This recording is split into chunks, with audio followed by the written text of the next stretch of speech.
Together we are invincible. Save the world from wars. Save the world from breaking apart. Save us from losing our hearts. Save us from losing our souls. Wars, wars, wars, wars, wars, wars. Save us from losing our souls.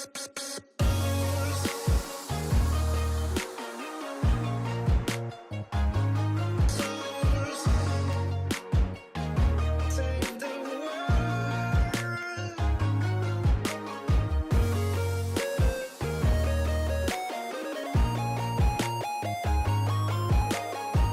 Save the world from wars. Save the world from breaking apart. Save us from losing our hearts. Save us from losing our souls.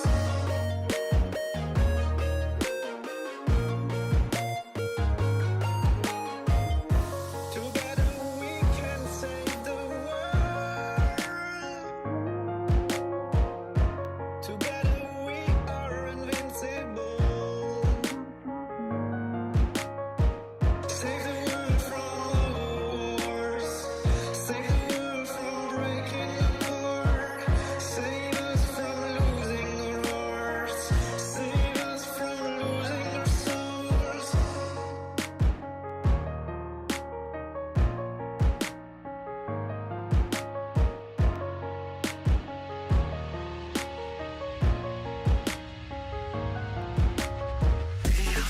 Another kid, making my wish come true like a genie. Holding up the glass in the club too steamy. Not a race horse, you a black Lamborghini.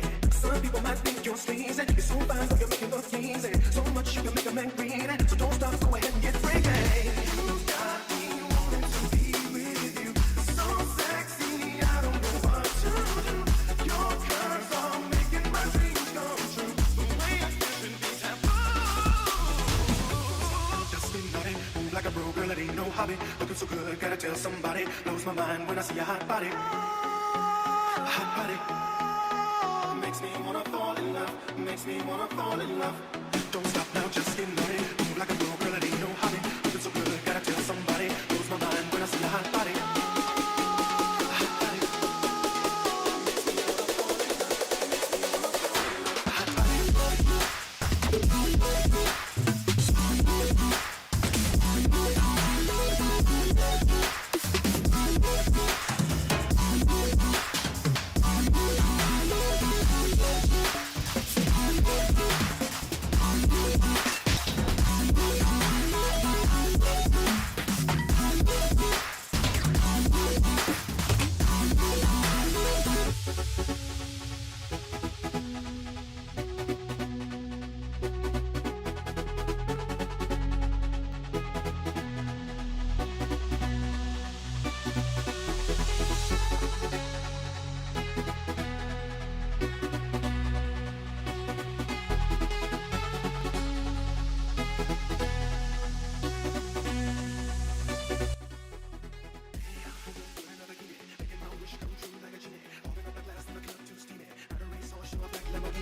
Some people might think you're sleazy. You're so fine, but you're making look easy. So much you can make a man greedy. So don't stop, go ahead and get freaky. You got me wanting to be with you.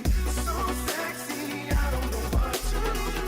Your curves are making my dreams come true. The way I feel should be taboo. Just getting naughty, move like a bro, girl, it ain't no hobby. Looking so good, gotta tell somebody. Blows my mind when I see your hot body. Hot body. Makes me wanna fall in love. Makes me wanna fall in love. Don't stop now, just get naughty. Move like a girl, girl, it ain't no hobby. Looking so good, gotta tell somebody. Blows my mind when I see your hot body. Your hot body, your hot body, your hot body, your hot body. 1, 2, 3 into the 4. Checking out your moves as I walk through the door.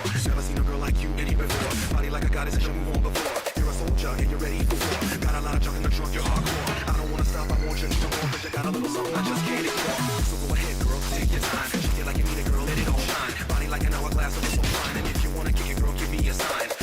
You are so in your mind. You're a masterpiece, the best by design. And if you was a mountain, I'd be ready for the climb. And I'll be on the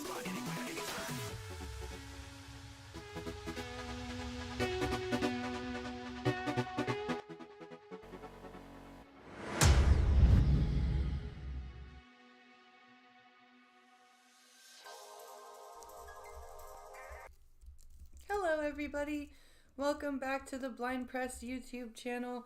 And we are here. We've got the last question period of the 2024 year. And it's probably going to be a spicy one. Polyev isn't there. He's in Mississauga. But it's gonna be an interesting stream, I think.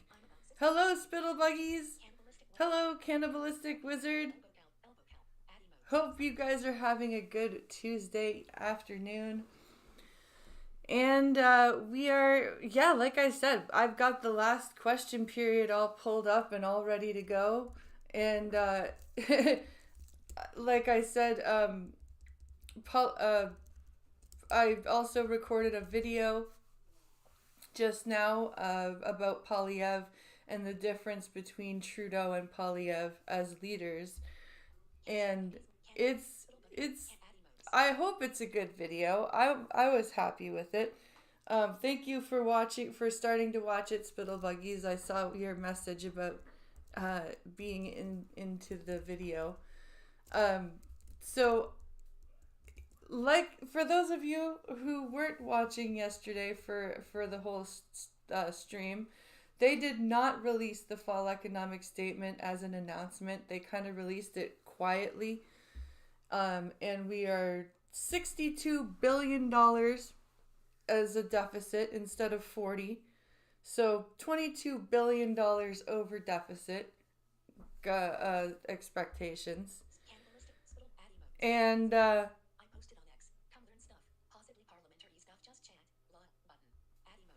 thank you there, Spittlebuggies, for posting. You are awesome. I've got my big coffee here.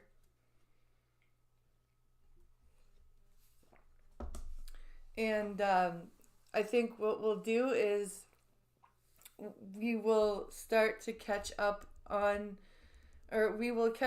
question period, and then we will watch a couple of other videos that I have pulled up. And I think we'll have a fairly good stream out of it. So here we go.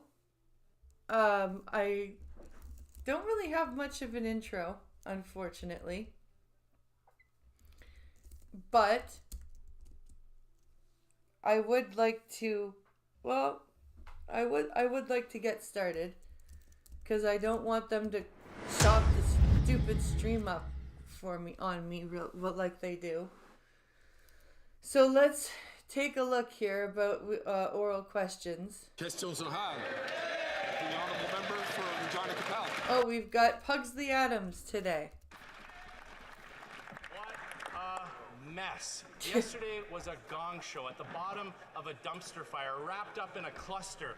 The finance... Wrapped up in a cluster. He almost said clusterfuck. Andrew Scheer almost said clusterfuck. A gong show at the bottom of a dumpster fire, wrapped up in a cluster. The finance minister resigns, the prime minister hides all day and then has to beg his MPs not to fire him. But the worst news, buried underneath it all, was a devastating gut punch to Canadian taxpayers. A $62 billion deficit smashing through the already insane $40 billion guardrail. Canada is a serious G7 NATO partner staring down the threat of 25% tariffs. We deserve a strong leader with a new mandate. Why not let Canadians decide by calling a carbon tax election? The Honourable Minister of Finance and Public Safety. Finance and Public Safety. I want to start by thanking the Opposition House Leader for his heartfelt congratulations on my new role. Oh, fuck you, LeBlanc. Really? You want to be congratulated on your new... Oh my god. Thank the government, thank the Honourable House Leader for the heartfelt congratulations. You Thanking little the Opposition shit. House Leader for his heartfelt congratulations on my new role. I want to tell him, Mr. Speaker, and all Canadians, that our government is very proud of the fall economic statement that we made public yesterday. You're proud of that? You're proud of that. Oh, how How are you proud of being $22 billion over budget? Mr. Speaker, the fall economic statement speaks to growth in the Canadian economy. It speaks to supporting Canadians with serious affordability challenges. It speaks to a declining debt to GDP ratio, the best in the G7. And Mr. Speaker, we haven't finished supporting Canadians, something the Conservatives aren't interested in doing.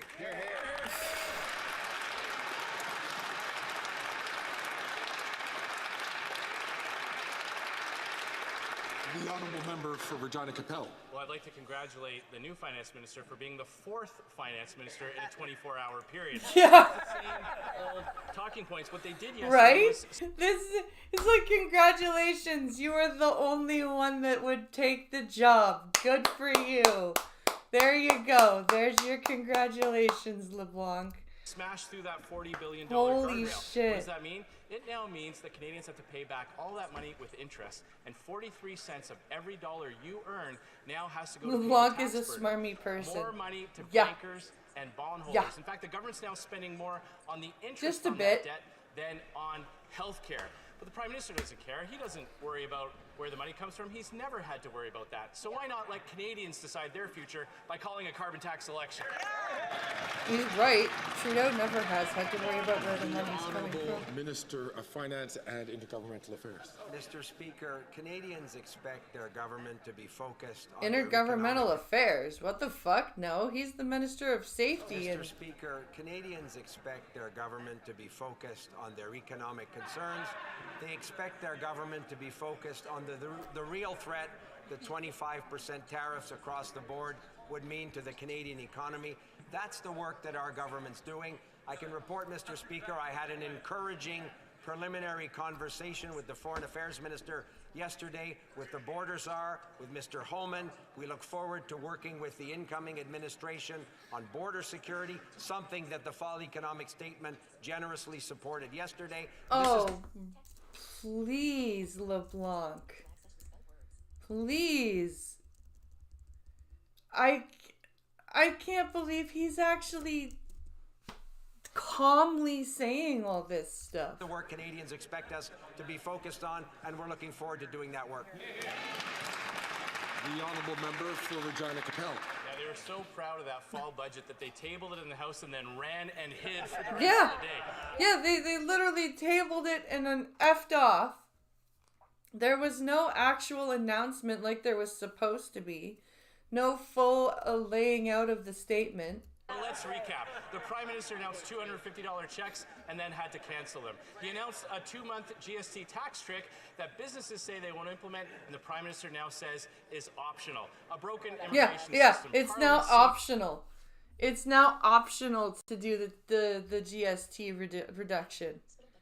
And it's so you don't have to do it, which means it's going to be even more with confusing. a $400 million corruption scandal. All the while, 2 million food bank visits, doubled housing costs, record high consumer debt, the dollar below 70 cents, and the Prime Minister raising prices by quadrupling the carbon tax. Again, why not let Canadians decide their future by calling a carbon tax election?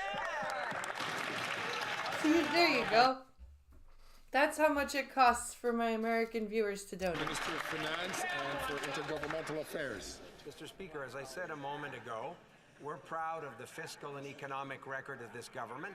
This is a record, How? Mr. Speaker, of supporting Canadians through the pandemic. This is a record of investing in entrepreneurship and innovation.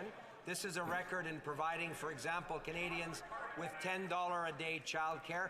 Which many thousands of daycares are opting out of because it's Historic unsupportable. investments to speak to not only affordability issues, but growing the economy in a sustainable way. Mr. Speaker, this is work we're proud to continue to do for Canadians, and we find it unfortunate that it's the opposition that's trying to ground this House of Commons into chaos. L'honorable député. The Honourable Member for Charlebourg. Haute-Saint-Charles.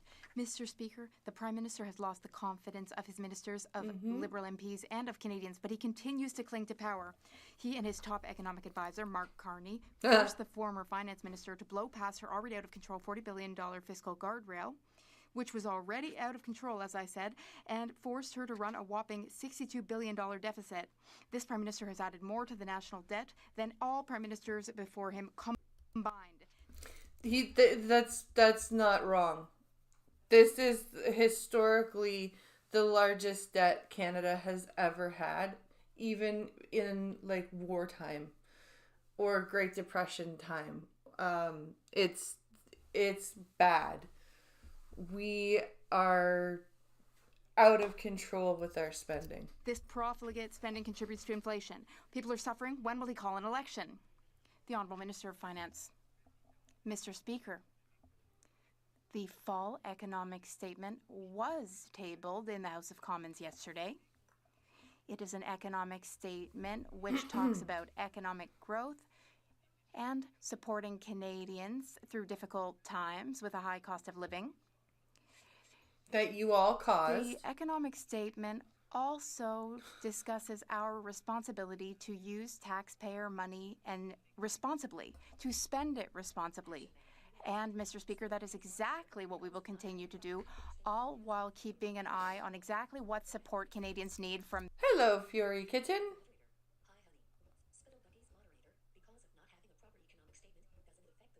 Because of not having a proper economic statement, does that affect the worth of your lunch as exchange rates in mind? Don't know. Their national government. The Honourable Member for Charlebourg, Haute-Saint-Charles. How can we believe the new finance minister? How can we have confidence in what he is saying when yesterday he wasn't even able to answer a journalist's question? What is the national debt of Canada? That's true. He couldn't answer that question. And he keeps not being able to answer questions, including in question period, which is absolutely insane. Now, the former finance minister said in her letter yesterday, and this is very important, I quote, "We need to keep our fiscal powder dry today so we have the reserves that we may need for a coming tariff war." They're going to keep using that line over and over again, and they should keep using that line from Chrystia Freeland herself. That means eschewing costly political gimmicks, which we can ill afford and which make Canadians doubt that we recognize the gravity of the moment, unquote. That was her message, the message of the former finance minister to the Prime Minister, who never listens to anyone. Call an election now. The Honourable Minister of Finance and Intergovernmental Affairs. Mr. Speaker, our colleague has mentioned the government's deficit, but he knows that our debt to GDP... Yeah, the statement exists, and it was released, Spittle. It just wasn't, like, debated or anything. Like, the normal procedure is to debate it and vote on it. But that wasn't done. It was just tabled. Ratio is declining, and we have the lowest debt to GDP ratio of all G7 countries. My colleague also knows that this government will support Canadians through difficult times. We've helped with $10 a day daycare. We've helped with the dental care program. Conservatives, in fact, voted against all of these programs. This is the time to support Canadians. We will continue to do so, and we will do so responsibly, as always. The Honourable Member for Belleuil-Chambly. Oh, look, it's Yves-François Blanchet, the leader of the Bloc Québécois. Mr. Speaker, I do congratulate the new Minister of Finance on his appointment. That said, there have been crises shaking this government for a long time, just crisis after crisis. Now there is a bad economic statement. We have a huge very bad deficit. one. We also have money that the government should not have given out, that it cannot recoup. Now we need to be strong in negotiating with the United States in the context of a significant political and economic crisis. How can this government still think it has the authority and legitimacy to do so? The Honourable Minister of Finance and Intergovernmental Affairs. Mr. Speaker, I thank the Bloc Québécois leader for his congratulations. Oh. Our government is legitimate because LeBlanc, Jesus Christ. Nobody's congratulating me. Everybody has to congratulate me. Oh, thank you for the congratulations. Oh, thank you so much. Government Fuck has off, the confidence of the you House of Commons. Smarmy little. The Holy House shit. gave the government its confidence several times last week. As the Bloc Québécois leader said, we are still prioritizing supporting Canadians through tough times. We are also focusing on working with the Trump administration, which will come into office in January. We will work with them to reduce or even eliminate the threat of tariffs. We will protect Oh, yeah. Reduce or even eliminate the threat of tariffs. You don't have a hope of eliminating the threat of tariffs as the current government stands. He will not do anything with this government as a matter of course. our borders, and we will ensure Because that of our how economy weak it is. succeeds and thrives. The Honourable Member for Belleuil-Chambly. The government does not have the confidence of this House. It does not He's enjoy the saying the confidence bus of the still House. has wheels even though it's off the cliff on fire. The bus still has wheels, so it's fine. Yeah, pretty much. That's a very apt analogy It there, enjoys Spittle the Buggies. NDP's weakness. That said, if the government feels legitimate in negotiating on Canada's behalf in a potentially very dire crisis for Canada, then why doesn't the government seek the support and confidence of Canadians with this leader or with another? In January, that can happen in January. They need the support of Canadians, and if they don't have it, then bye-bye. Thank you very much. The Honourable Minister of Finance and Intergovernmental Affairs. Mr. Speaker, once again, Canadians expect that their federal government, working, of course, with provincial governments, work hard Oh to yes, protect throw the the provincial economy governments from the under threat the bus. of tariffs. Throw the provincial governments under the bus that's on fire. Good job. Let's do that. That's exactly what we have done since the dinner we had with President Trump in Florida. The dinner that you had with President Trump in Florida where he joked about Canada becoming the 51st state. Yes. I must inform colleagues, Mr. Speaker, that I had some very encouraging and positive exchanges with Mr. Leitnik, Secretary of Commerce. Yesterday, as I said, we spoke with Mr. Holman, who is responsible for the borders. They're very open-minded, and I find it very positive. We will continue this good work. For Burnaby South. People are right to be angry. We've got our Prime Minister who's more interested in Yeah, they have a right to be angry, especially at you, Jagmeet protecting his Singh. own job than he is in protecting Canadians against a threat. I'm going to ask. Say that People are again, right to be sir. angry. We've got our Prime Minister who's more interested in protecting his own job than he is Oh. in protecting Canadians against a threat.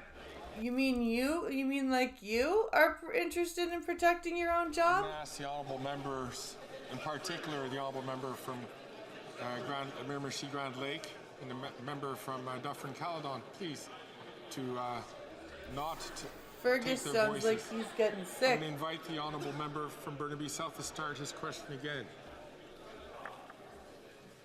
People are right to be angry. They've got a Prime Minister who's more interested in protecting his own job than defending Canadians against Trump. Yeah. And you are nowhere to be found in the blame of Trudeau keeping his job.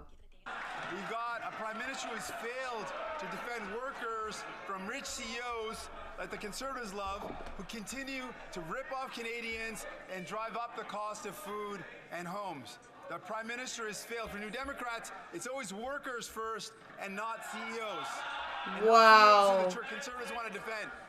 So will the Prime Minister acknowledge he has failed? He has to quit.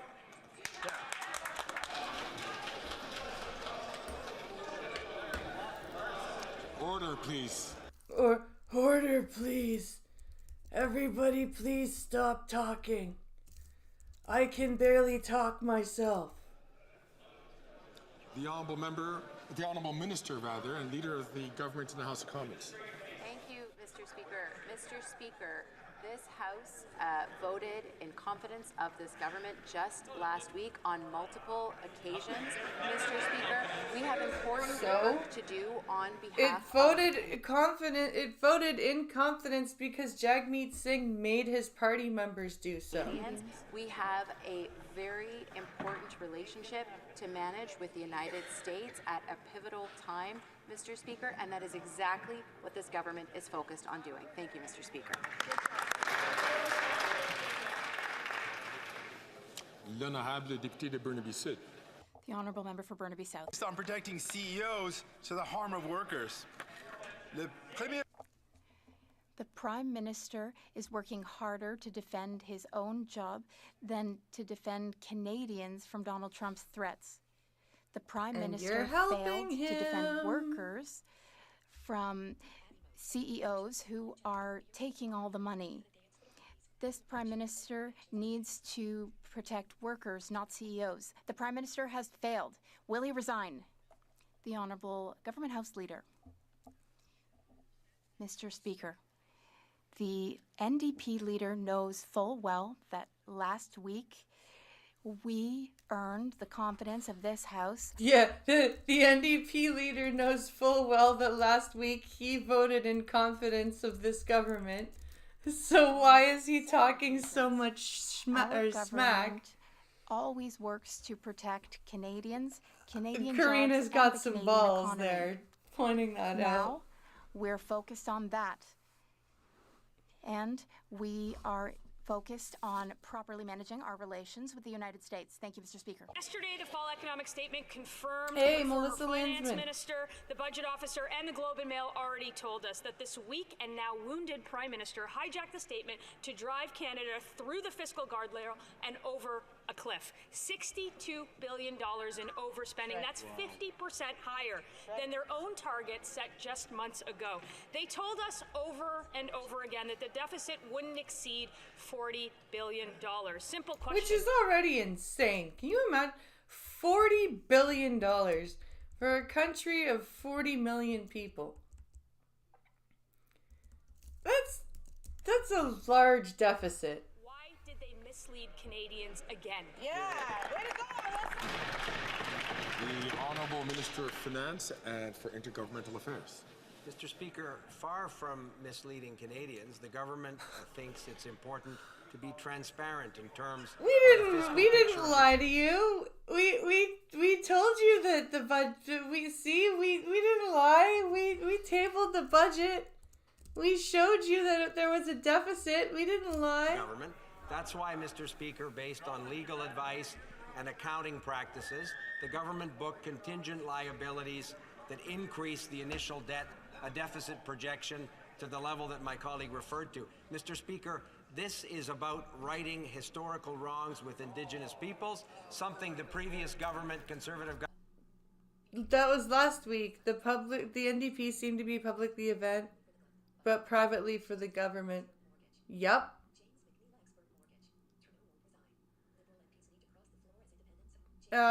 Trudeau won't resign. Liberal MPs need to cross the floor as independents and vote against them. You're not wrong. You're not wrong. Welcome to the channel. $40 billion. Tell me, is your life any better? Nope. I'm still on a disability income that's clawed back, and I'm still, no. I'm a small business that's tacked to all shit. Yeah. Wait, no. I'm a small business, but I'm a small courier business that's a sole proprietorship. So I get quadruple fucked. Yeah. And I make under $100,000. Yes. Government ignored. And Mr. Speaker, we think the responsible thing to do is to be transparent with Canadians. That's exactly what we did. Oh yeah, transparent. The honourable member for Thornhill. Mr. Speaker, of the Liberal ministers that still remain, not a Nah. single one would stick around yesterday to even defend the statement. They dropped it here and then ran out the door. $62 billion of new debt and new inflationary spending for Canadians to pay on their grocery bills, on their home heating, and on everything else. That's equivalent to spending $1 every second for nearly 2,000 years. That's insane. That is an absolutely insane amount of mathematical concept. $1 every second for 2,000 years. Holy shitballs. The Prime Minister has clearly lost control of his caucus. He's lost control of his cabinet. He's now lost control of spending. So when will he give Canadians the chance to weigh in and call a carbon tax election? The honourable minister for innovation. Mr. Speaker, we have no lessons to learn from the Conservatives. Who knows, maybe Christian can lead an in-party vote to depose them. I doubt it. The honourable minister for innovation. Mr. Speaker, we have no lessons to learn from the Conservatives. We have no lessons to learn from the Conservative, Mr. Speaker. They are full of nonsense, Mr. Speaker. All they do is talk about statistic and mathematic, Mr. Speaker, and we have nothing to do with that, Mr. Speaker. All we care about is feelings and climate change, Mr. Speaker. Mr. Speaker, on the eve of Christmas, what we presented to Canadian, Mr. Speaker, it's no time for slogan. Wait, what? Christmas, what we presented to Canadian, Mr. Speaker, it's no time for slogan. It's no time for smiles, Mr. Speaker. It's no time for slogans. Okay. I thought he said it's snow time for slogans. And I'm like, what? It's snow time?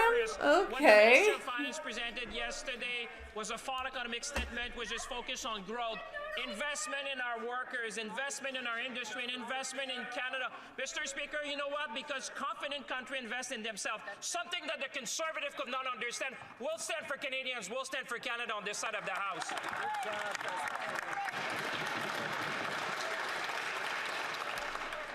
The honourable member for Wellington Halton Hills. Mr. Speaker, who is in charge of the clattering train? The Prime Minister has lost the confidence of Canadians, and now he's lost the confidence of his MPs and his cabinet. He's focused not on Canadians, but on himself as he clings to power. Yesterday, the government posted a $62 billion deficit blowing through the guardrails. The government is careening out of control. Things are in complete chaos. When will we get an election? Never! What was that chick from Paget Brewster from 2.5 Men? Never, never, never! The honourable leader of the government in the House of Commons. Thank you, Mr. Speaker. Mr. Speaker, what the Conservative opposition is doing is they are focused on us while we are focused on Canadians, Mr. Speaker. We are focused on ensuring I thought he said no time for snowmen. at a difficult time. We are focused on ensuring that we have a strong relationship with our most important trading partner, the United States. That is what this government is squarely focused on: Canadians, protecting the Canadian economy, and protecting Canadian jobs. Thank you, Mr. Speaker. The honourable member for Wellington Halton Hills. Mr. Speaker, not only did the statement post a $62 billion deficit, it revised 2025 growth down, and it revised 2025 unemployment up. Yep. The Prime Minister has failed to recognize the gravity of the moment. And the disability benefit, I saw a chart with a alt text thing that said it was like only something like 312,000 people are going to actually get the benefit. Not on Canadians, but on himself. His government is in utter and complete chaos. So when will the Prime Minister realize that the end is here? That his government and this Parliament is dead? Why is he yelling, damn Frenchman? Yes, that's what he does. The Honourable President of the Treasury Board and Minister of Transport. Mr. Speaker, on the contrary, we have the lowest Speaker. debt and deficit in the G7. I am Mr. a really Speaker. old and lady. in addition, in the fall economic statement, Canadians can see supports for affordable housing, supports for $10 a day. Supports for ghettos, you mean? Why do they call affordable housing affordable housing? They mean ghettos. Healthcare, supports for public servants who want early retirement, Mr. Speaker, because on this side of the House, what do? We support Canadians as Support for opposed to public servants who want early retirement? Why? Screw them. they do, which is cut, cut, cut. Cut, cut, cut. L'honorable député de Louis Saint. The honourable member for Louis Saint Laurent. Mr. Speaker, we do, of course, congratulate the new finance minister. Just 9 years ago, in 2015, he, the Prime Minister, and everyone on that side of the House, they were elected promising 3 small deficits, and then in 2019, a $0 deficit. Yes, that's exactly what they said. 3 small deficits, and then by 2019, the budget would balance itself. Then, a few years later, he posts the worst deficit in Canadian history, $62 billion. How can he look people in the eye and tell them that everything's going well? Can he, the new minister, tell the Prime Minister that he needs to call an election to determine whether or not he deserves the confidence of Canadians? Ministre des Finances. The Honourable Minister of Finance and of Intergovernmental Affairs. Thank you very much, Mr. Speaker, and I thank my colleague for the congratulations. Now, Mr. Speaker, it will come as no surprise to you that we do not share his pessimism. We have a lot of confidence in the Canadian economy, in Canadian workers, and in the fall economic statement. You can have all the confidence you want in the fall economic statement. It's still a crappy statement. It still doesn't do anything. It's ruining the country. A lot of hope, especially your confidence as is ill-placed, support sir. to them during tough economic times. We've also announced very significant investments. I'm excited to talk more about them this afternoon. For instance, we are investing in our border to protect Canadians and also work with our American partners. We're here for Canadians. The Honourable Member for Louis Saint Laurent. Mr. Speaker, it's Finance 101. A deficit is money that you don't have. $62 billion is money that we don't have. It's money that we're punting down the road to our children, grandchildren, and great-children who haven't even been born yet. They will have to pay for today's poor financial management. Yep. You want to talk generational debt? You want to talk generational poverty? That's what this government is creating right now. Canadians knows that the Prime Minister is alone in his bubble. Canada has never before had a Prime Minister so narcissistic, selfish, and full of himself. The problem, though, is that all Canadians, even those who haven't even been born yet, are going to have to pay for his poor management. When will there be an election so we can elect a good, strong, conservative government? The Honourable Minister of Finance and of Intergovernmental Affairs. Mr. Speaker, it will come as no surprise to our colleague that we disagree with the idea of having a conservative government which would cut and gut the programs that support Canadians. No, see, here's the thing. Pierre Poilievre is a fiscal conservative, yes, but he's a socially conscious fiscal conservative. He understands that there are social programs that still need to exist. They voted against our $10 a day daycare program to help Canadian families. They voted against the Canada Dental Plan. Mr. Speaker, Canadians expect a responsible government where folk...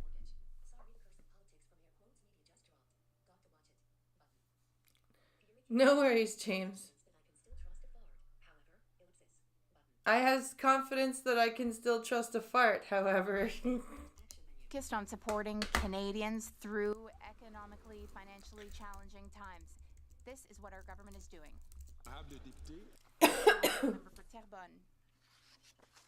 Well, With a $62 billion deficit, we can all agree that it's no time to be offering election goodies. Yet, in yesterday's economic statement, 98% of the new money to combat the rising cost of living is the GST holiday. Worse still, this purely electoral measure represents almost everything the government is doing to tackle the cost of living between now and 2030. This 2-month tax break, which the former finance minister described as a costly political gimmick, well, this is the Liberals' long-term economic vision. If that's the long-term economic vision, do they understand now why Quebecers are calling for an election? The Honourable Minister of Public Services and Procurement. Thank you, Mr. Speaker.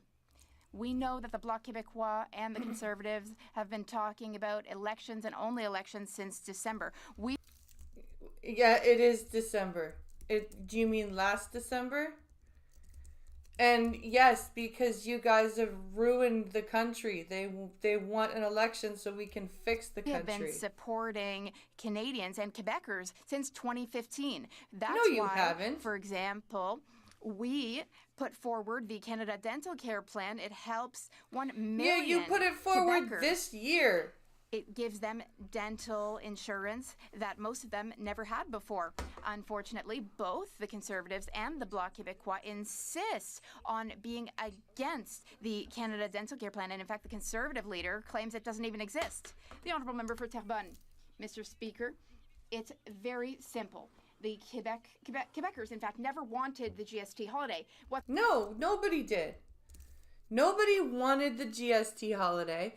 Nobody wanted the federal dental plan. Nobody wanted the $10 a day child care. The GST holiday is downright harmful to our small and medium enterprises. Yet it's the only element of the economic update to deal with the rising cost of living. And it accounts for 98% of new spending. The Liberals are out of steam. They've run out of ideas, and they're running out of resources, human resources, after the resignation of the finance minister, who is joining 8 other Liberal ministers who are jumping ship. Quebecers deserve better than a government that's falling apart and crumbling before their very eyes. Will the Prime Minister finally call an election? No, because he doesn't want to. He's like the captain of the ship that hits the iceberg, and he goes, that didn't happen. Ignore that. Everything's fine. Well, sir, we're taking on water. No, we aren't. We're fine. The Honourable Parliamentary Secretary to the Minister of Finance. I think it's very obvious that the Bloc Québécois is against cutting taxes. But had they read the fall economic statement, they would know that we've created over 330,000 jobs in Canada. You would know. Well-paying jobs, Mr. Speaker. Off. Canada has experienced the highest salary growth of all G7 countries. Canadians are bringing home paychecks that are 5% bigger, even after accounting for inflation, Mr. Speaker. We are making sure that Canadians' paychecks increase. Canadians have been wishing for an election since 2022. You are not wrong, James. You are not wrong at all. I'm hearing a lot of noise. A lot of noise from the back of the room. I'm hearing a lot of noise in the back of the class. Everyone needs to calm down and stop throwing spitballs. I hope that not everyone will start talking without having been recognized by the chair. The Honourable Member for Berthier-Masquinongé. Once upon a time, economic statements contained measures. Today, they just contain bad news. What a contrast between the enthusiasm of 2015 and the cynical electioneering deficits of 2024. What a contrast. That's not water entering the boat, it's free hydration. Good one, CW. Between the solidarity of 2015 and the ministers who are jumping ship one by one. What a contrast between the Prime Minister who was a superstar in 2015 and the Prime Minister who tonight will struggle to get people out for his Christmas party. Mr. Speaker, it's over. That's it. That's all. It's over. Will the Prime Minister call an election?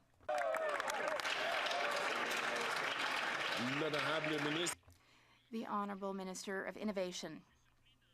Mr. Speaker, I'm surprised to hear my colleague talk like that.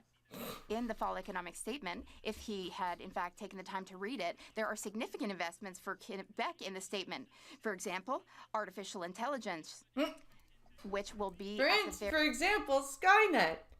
We would like to bring Skynet to Quebec. Very heart of the 21st century economy. As you know, Montreal has the most startups of anywhere in Canada. And in the statement, there are investments for Quebec, for industries, for workers. Mr. Speaker, we expect each and every member of Parliament to celebrate Canada. It's time to celebrate Canada. Thank you. Member for Calgary Midnapore. The Prime Minister has lost the confidence of his caucus, of his cabinet, and of Canadians. The Deputy Prime Minister resigned because the Prime Minister said that he had lost confidence in her. A minister must speak on behalf of the Prime Minister and with his full confidence in making Could the translator possibly sound more condescending when she was talking about the noise? No. I know, right? It sounded like a fucking teacher. Made clear, I no longer credibly enjoy that confidence. Just last week, Mr. Speaker, the Prime Minister was talking about how Americans have lost the ability for females to lead in that country. But the Prime Minister only uses females when it's useful for him. Isn't that right, Mr. Speaker? Oh. The Honourable Leader of the Government in the House of Commons. No. Honourable Member for Calgary Midnapore. Mr. Speaker, the Prime Minister has lost the confidence of his cabinet, of his caucus, and Canadians. He blew through the $61.9 billion deficit over the $40 billion guardrails that he had set. The finance minister, she tried to warn him, and he fired her for trying to warn him. He offered her another position, and she refused. Why is it that this Prime Minister only has confidence in women until they question him? Exactly. Wow. There you go. The Honourable Minister for Women and Gender Equality. Mr. Speaker, the Conservatives keep bandying about the word feminism, but let's talk about tangible policies that are offered in the fall economic statement for women. Oh, yes. Okay, yes, let's. Tell us about the tangible things in the statement for women. $50 million to build more shelter spaces across this country, Mr. Speaker. $15 million for women's organizations whose goal it is to end gender-based violence, as well as permanent funding for the Sexual and Reproductive Health Fund. This is what it looks like to have the backs of women. Conservatives know nothing about that. What's the Sexual and Reproductive Health Fund, and why is that a federal thing? Why is that not a provincial and territorial thing?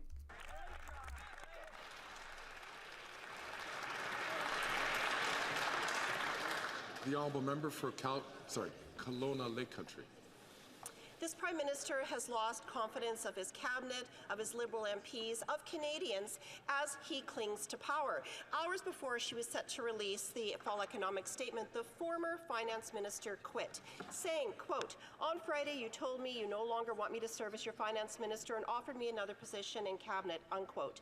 The fake feminist Prime Minister and the conflict of interest carbon tax carney forced the former finance minister to blow through the $40 billion guardrail with a massively irresponsible $62 billion deficit, making her take the blame. Will this fake feminist Prime Minister take responsibility for his economic vandalism and call it an election? No, he won't. And he is a fake feminist. He is absolutely a fake feminist. He did, like, I keep pointing this out, he did the same thing to Jody Wilson-Raybould when she was like, no, you can't pull this shit that you're doing with the SNC-Lavalin case, the conflict of interest with that. And he's like, oh, you can just have another position in cabinet then. You don't need to be the Attorney General anymore, you know.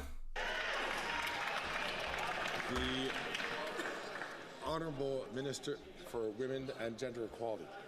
Mr. Speaker, if Conservatives want to talk about feminism, then let's look at some facts. Let's look at some policies that actually support women across this country. Are you going to repeat yourself? Policies like $10 a day childcare. Policies like the National Action Plan to End Gender-Based Violence, which was actually supported in our latest economic statement, Mr. Speaker. The Conservatives, by the way, opposed every single one of these measures on this side of the House. Yeah, because what were you hiding in those measures? Who knows measures? What's going on over there? The honourable member from Kelowna Lake Country. Well, this Prime Minister has lost confidence of his cabinet, his Liberal MPs, and Canadians as he clings to power. Come on, don't you repeat The former yourself. Finance Minister said, quote, "To be effective, a minister must speak on behalf of the Prime Minister and with his full confidence. In making your decision, you made clear that I no longer credibly enjoy that confidence and possess the authority that comes with it. It is clear that this fake feminist Prime Minister threw the former Finance Minister under the bus, just as he did with other women who previously stood up to him. Will this fake feminist Prime Minister take responsibility for his economic vandalism and call a carbon tax election?" The Honourable Minister for Small and Medium-Sized Enterprises. Why is that minister answering? The Conservatives are distracting from the fact that the Bank of Canada has cut interest rates 5 times down to 3.25%. Yesterday, our government published the fall economic statement. Wait. What did she say? Has cut interest rates. Mr. Speaker, the Conservatives are distracting from the fact that the Bank of They're Canada has cut. distracting from the fact. Oh, okay. So it's not fake feminism that the the Prime Minister is showing. He's not throwing the Finance Minister under the bus. And the Conservatives don't have a right to point that out? Oh, okay. Yesterday, our government published the fall economic statement, and I'm happy to share, Mr. Speaker, that it is an investment of $189 million into the Black Entrepreneurship Program that has already helped 16,000 Black entrepreneurs across this country. We are going to be investing in digital Why adoption do for we small and care medium-sized about that? enterprises of $500 million. We're going to reduce red tape. And Why do we care about what color your skin is if you're an entrepreneur? Why can't we just have programs to help entrepreneurs? Like, why do we have to care about the what's it called, the whole skin color? Mr. Speaker, while we're shopping during the GST holiday, let's support local. Thank you, Mr. Speaker.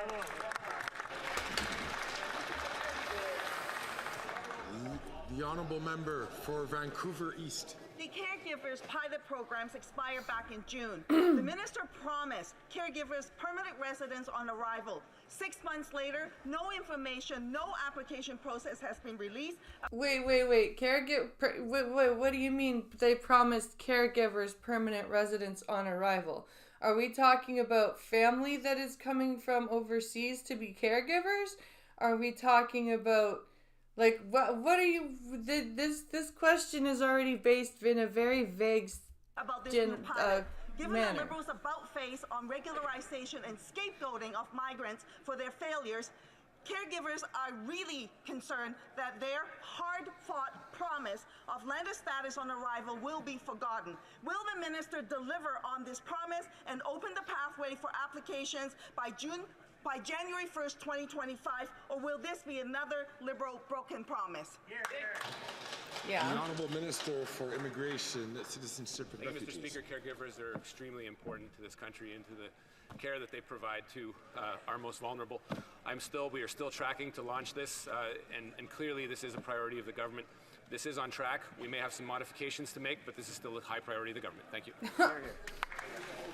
What does that mean? For Vancouver Kingsway.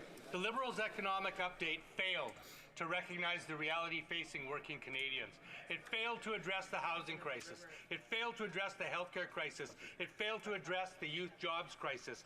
Instead of fighting for Canadians, Liberals are fighting with themselves. And Conservatives only propose cuts that will hurt workers while big business gets tax breaks and handouts. Budgets reveal who governments are really working for.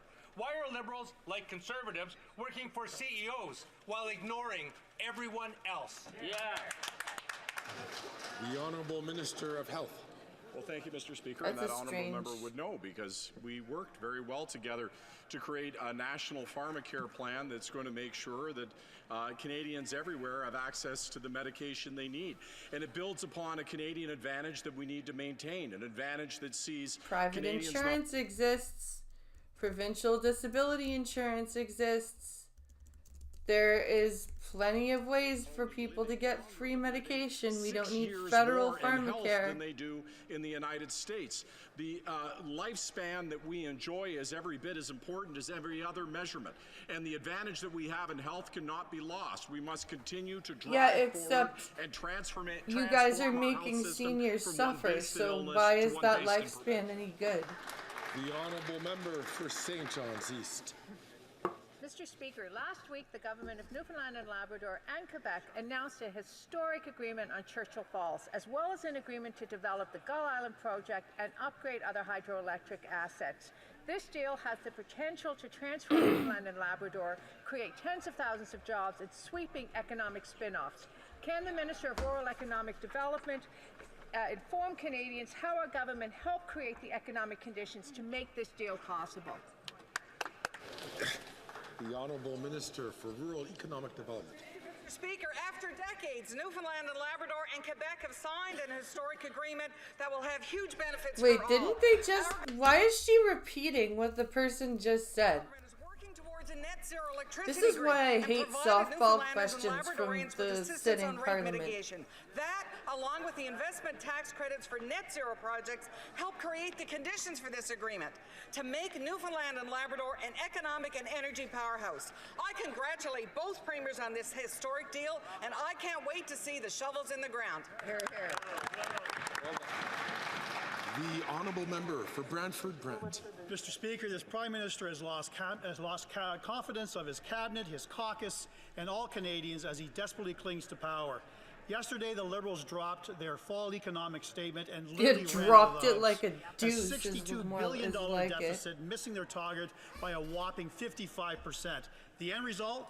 Canadians are now paying more on debt interest charges than on health care. When will this Prime Minister end the misery, call a carbon tax election, so Conservatives can finally fix what they have broken? Can you imagine all the crazy money bullshit that we're gonna find? Like, that the Conservatives are going to end up digging up when they get their hands on the books? It's gonna be nuts. The Honourable Minister of Justice and Attorney General.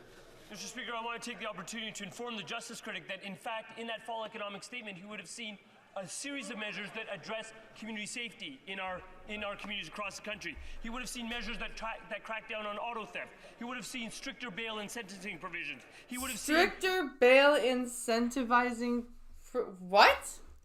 That crack down on auto theft. He would have seen stricter bail and sentencing provisions. Oh, sentencing provisions. Oh, okay. He's talking so fast. Provisions in the sex offender registries to get tough on child sex predators. He would have seen securing our borders to provide confidence to our American counterparts, cracking down on money laundering and terrorist financing. These are all measures that we all have in American counterparts. Cracking down on money laundering and terrorist financing. Monday laundering. These are all measures. Not money laundering, but Monday laundering. We all have an interest in promoting, passing, and getting funded in this country to keep Canadians safe. The Honourable Member for Brantford-Brant. Look at all the money we are investing with the money we don't have. Exactly, He has added more to the debt than all previous Prime Ministers combined. Now Canadians are paying more. Our national debt now sits at $1.24 trillion. What's with the UA imported race baiting and the For You investment? I don't know what the deal is with the imported race baiting. It's really annoying. Powerful paychecks, affordable housing, safe streets have all been shattered under the NDP Liberals. This Prime Minister has lost confidence of his caucus, the House, and Canadians. When will he call an immediate carbon tax election? The Honourable Minister of Justice and Attorney General. Mr. Speaker, that member is a former Crown attorney. He knows in terms of keeping communities safe, it starts with addressing the prolific amount of guns that are in our communities. What's in that fall economic statement? $597 million to take prolific amount of guns. You mean the illegal Mr. Speaker, guns? that member knows that organized The criminality stolen is a guns? problem in Canada from coast to coast to coast. What we are doing That with what you organized mean? criminality is ensuring tougher penalties for financial crimes, cracking down on money laundering, and cracking down on terrorist financing. You get at the cause of the problem when you address the money flow. That's what we're doing in the fall economic statement. We wish we could have their support. We wish we could have their support. It would be very helpful if we could have their support, because then we could get everything done the way we need it to. The honourable member for Chicoutimi-Le-Fjord. Ooh, I like this guy. Mr. Speaker, the Prime Minister has lost the confidence of his ministers, of his MPs, and of Canadians. But despite all of that, he is obstinately clinging to power. After 9 years of economic vandalism and inflationary spending, he's accumulated more debt than all of his predecessors put together. Result, Canadians are now paying $53.7 billion in interest on the debt. That's more than they pay every year for health transfers, Mr. Speaker. I'll say it again, more than for health transfers. Can the Prime Minister set his ego aside, think about Canadians and call More an election? in debt repayment than for health transfers. That is unacceptable.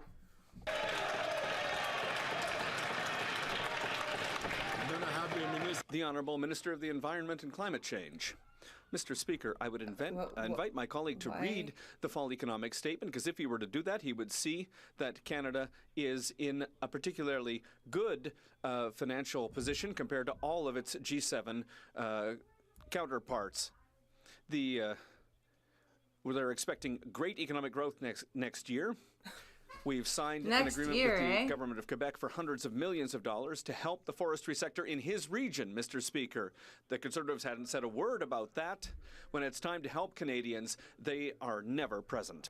The honourable member for Chicoutimi-Le-Fjord. Never Mr. present, Speaker, those this damn Prime Minister Conservatives. has lost Never the confidence helping of us his get what we ministers, want of his done. MPs, and of Canadians. As if the $40 billion guardrail wasn't enough, well, they've given us a fall economic statement with a deficit of $62 billion. So much for the guardrail. Canadians are paying more in interest on the debt than they're paying for health care. He is desperately clinging to power. Enough is enough. When's the election?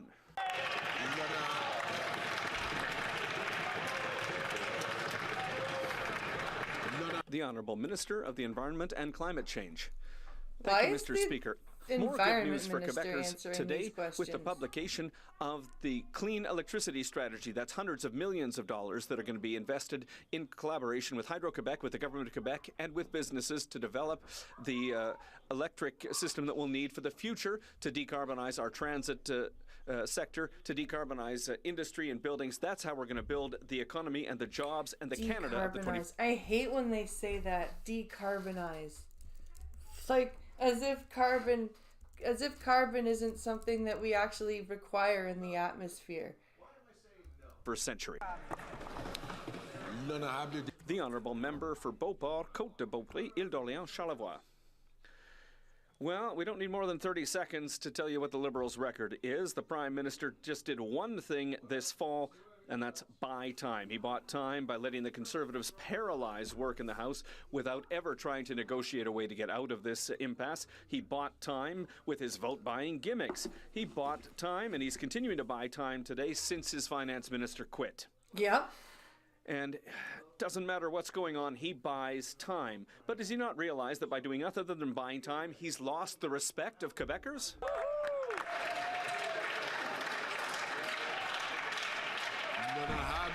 The Honourable... Order. Everybody be quiet, Minister children. Of Tourism. Thank you, Mr. Speaker. Why is I'd the like Minister to thank of my colleague Children, for her or question. the Minister of Children, the Minister of Tourism answering this question? I'd like to thank my colleague for her question. And as she knows very well, we won the confidence of this House several times in the last few weeks, but I would They are like to silicone-based maybe lizards. mention to her some points in the fall economic statement that she maybe hasn't read yet, but if there's one element that she should be interested in, it's our support for... The $100 million, the the hundreds of millions of dollars you weren't supposed to spend and have already spent. Stop the horse already dead. Culture, which is in the fall economic statement. Our support for tourism to bring more conventions back to Canada. And Mr. Speaker, we should be proud of the investments that we've made in culture. No, we shouldn't be proud of the investments we've made in culture because we don't need to invest in culture. We need to stop it right now. We need to stop investing right now. We need to start saving. The honourable member for Beauport, Côte de Beaupré, Île-d'Orléans-Charlevoix. Wait, what? The member for who? The honourable member for Beauport, Côte de Beaupré, Île-d'Orléans-Charlevoix. The member? I've never heard of that riding. Well, this session has been one session too many. The Liberals have monopolized attention, but not thanks to their work. They've refused to work for seniors and for farmers. They've refused to work to get rid of the religious exception. They've refused to work to guarantee Quebecers access to early requests for medical assistance in dying. Unfortunately, they have been focused on internal caucus fights. That's where their attention's been, and that's why the following question is on everybody's lips today. When are we going to get rid of this government that doesn't want to work for Quebecers? Oh. Wow. The Honourable That's Minister a of Tourism. Strong Mr. Speaker, pronouncement. I would just like to highlight that on this side of the House, we are working for Quebecers. On this side of the House, we negotiate with the government of Quebec to make sure that all the investments that we do are good for Quebecers. I'll just give you a couple of examples. The dental care program, the child care benefit. In the fall economic statement, there are rental help because, the federal government pays to help renters. There's also investments in AI, housing, and, Mr. Speaker, it's this government that has done the work.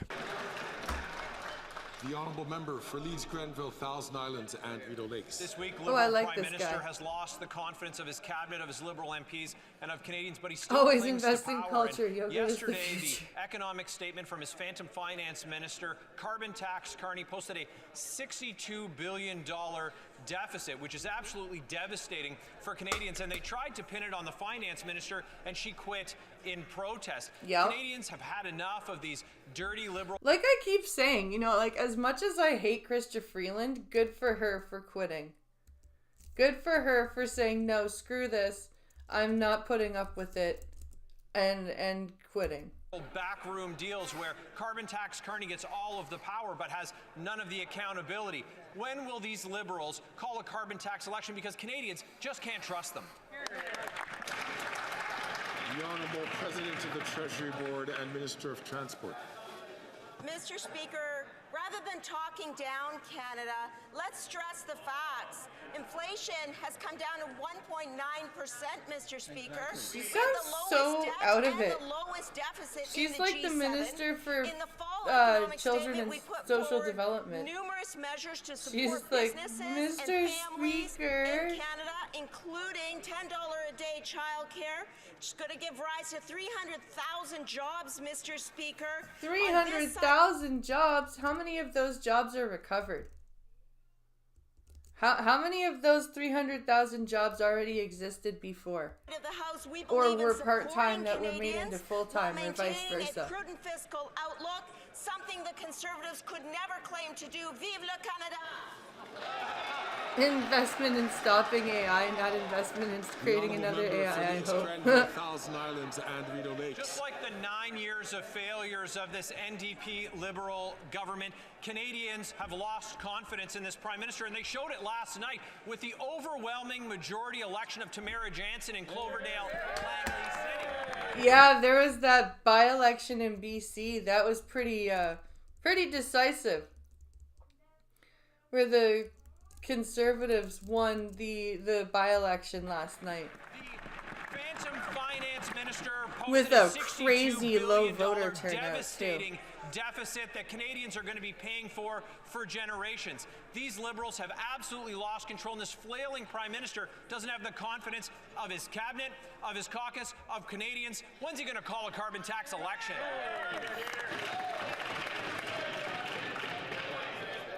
The Honourable Minister for Natural Resources and Energy. Thank you, Mr. Speaker. In the fall economic statement yesterday. Why are they heckling the...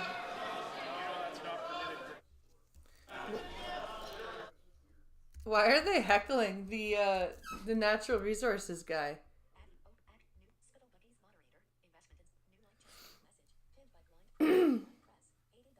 Yes, let's mute the microphone so we can't hear the proceedings. I hate when they do that. I really, really do.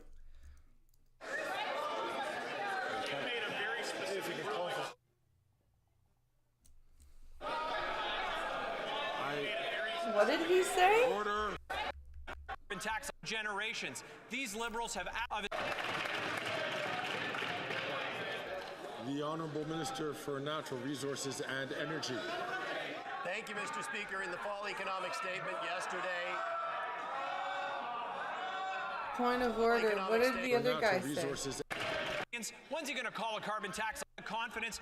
These Liberals have absolutely lost control, and this flailing Prime Minister doesn't have the confidence of his cabinet, of his caucus, of Canadians. When's he going to call a carbon tax? Of the generations. These Liberals have absolute deficit that Canadians are posted as $62 billion. What did he say that was so wrong? Deficit that Canadians are going to be paying for generations. These Liberals have absolutely lost control, and this flailing Prime Minister doesn't have tax.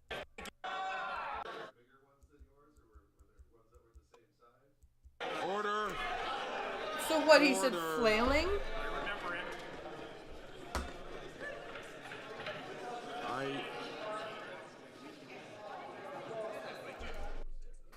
How can childcare cost $10 a day when it takes a minimum of $100 a day just to power and provide childcare provision according to what I've read? Because the government subsidizes, so the way that they've done it is they want to subsidize the rest of the costs so that the parents only pay $10 a day. But then the problem comes up to they don't want to subsidize properly the full amount of the child care. So therefore then they start having to cut corners at the center and cut staff and cut other things just to provide the child care.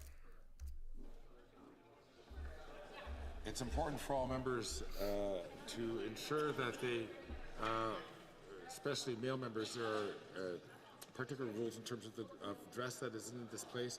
I am not certain that the sweater is a trop, but I'll invite the Honourable Minister perhaps to button up his jacket. Oh, please.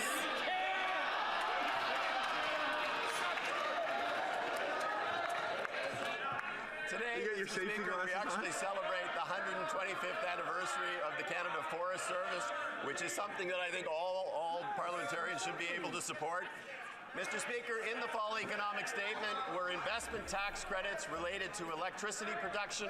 It is part of building an economy for the future that will create jobs and economic prosperity across this country. It will ensure affordability for consumers. It will ensure reliability of the grid. And today, the interpreter in this is actually really good.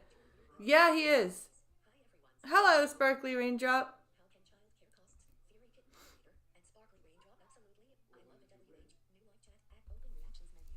Pleased to say we are launching Canada's first clean electricity strategy across the country and the clean electricity regulation.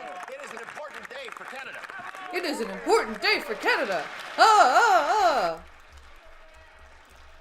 Honourable Member for Cypress Hills Grassland.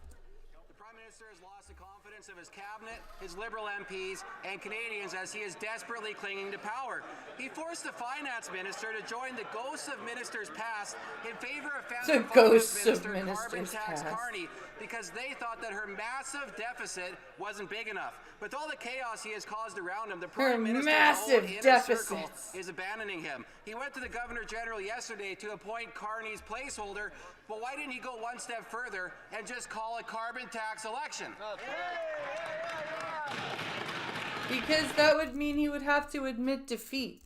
And he's not going to admit defeat. That's something that Justin Trudeau cannot do.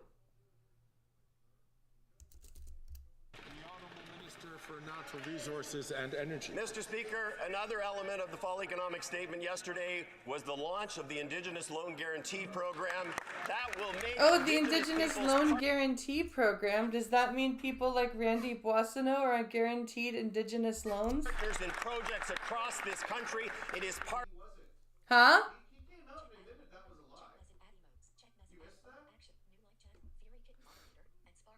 Yes. Of building an economy.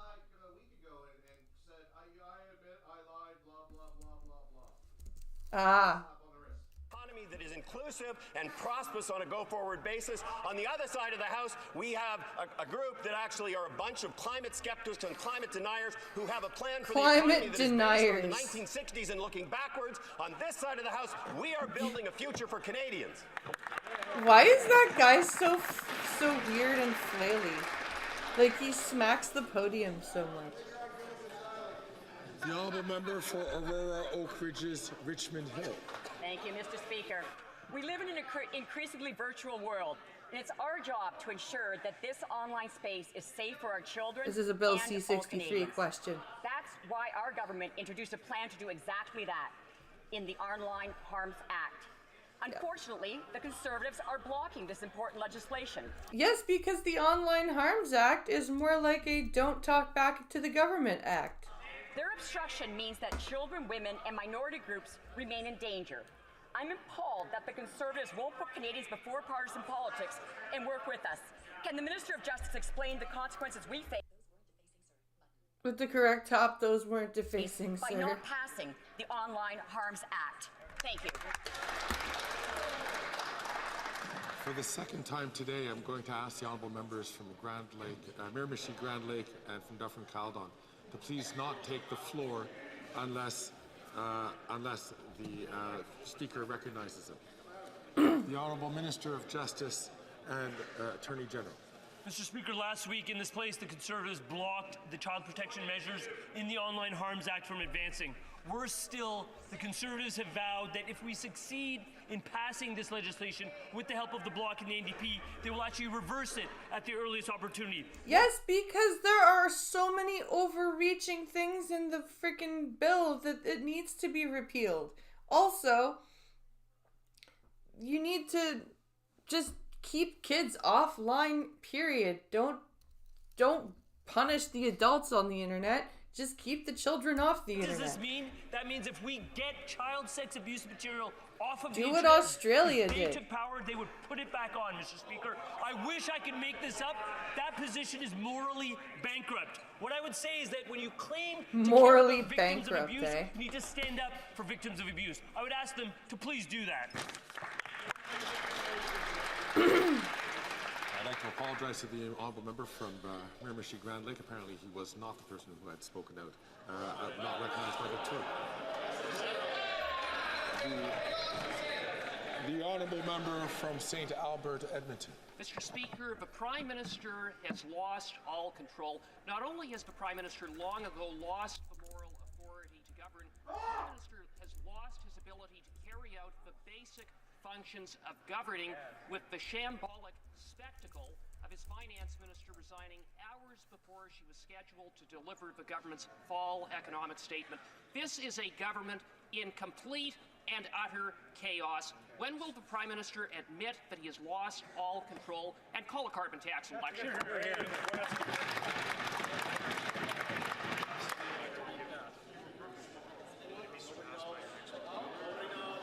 The Honourable Minister of Housing, Infrastructure and Communities. Mr. Speaker, this may be the last opportunity I have to answer a question in the House of Commons as a minister, and I want to take an opportunity Yeah, to because thank you everybody quit. back home in my community and all members of this House on both sides of the aisle for an opportunity to engage in debate over the years and to put competing ideas on the table. When it comes to the way that caucuses should operate, I would remind my honourable colleague, Our governments have the same issues of reacting and overreacting. It's kind of amusing. That he's now been banned by his own leader to continue to advocate on behalf of the good people of St. Albert, Edmonton. Mr. Speaker, it has been an honour to serve. I look forward to what the future may hold, and I want to say congratulations to a term well served by all colleagues. Is he about to cry? Forward to what the future may hold, and I want to say congratulations. He is! Holy shit! Why is the housing minister about to cry if he didn't want to quit?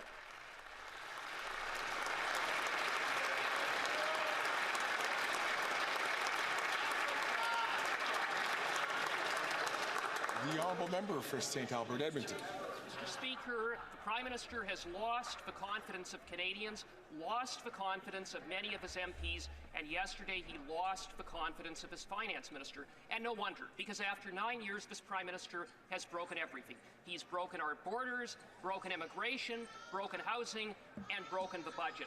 So, when will the Prime Minister just stop? Stop breaking things, acknowledge that he doesn't have a mandate to continue to govern, and call a carbon tax. Yeah, right, Fury Kitten, exactly. How dare you vote against the act just because it has provisions in there that you face against the government, talk back against the government. Yes, how dare you? The Honourable Parliamentary Secretary to the Minister of Finance. The fall economic statement that we tabled yesterday, Mr. Speaker, is about growth, and it's about investing in our business community and in our economy, Mr. Speaker.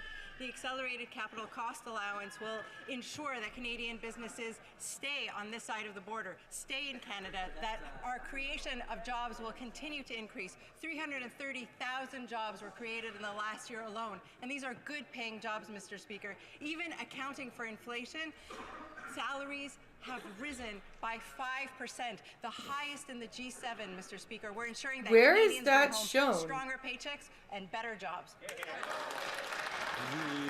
honourable member for Calgary Rocky Ridge. Mr. Speaker, the Prime Minister has lost the confidence of his cabinet, his Liberal MPs, and of Canadians while desperately clinging to power.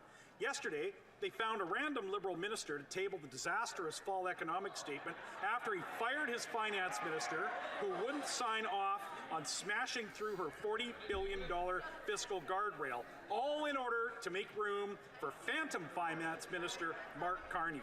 Who doesn't want the job? Will the Prime Minister has lost control of his own government? Will he call a carbon tax election today? The Honourable Minister for Mental... Is Trudeau forcing his internal opposition to resign because he has all the dirty stuff?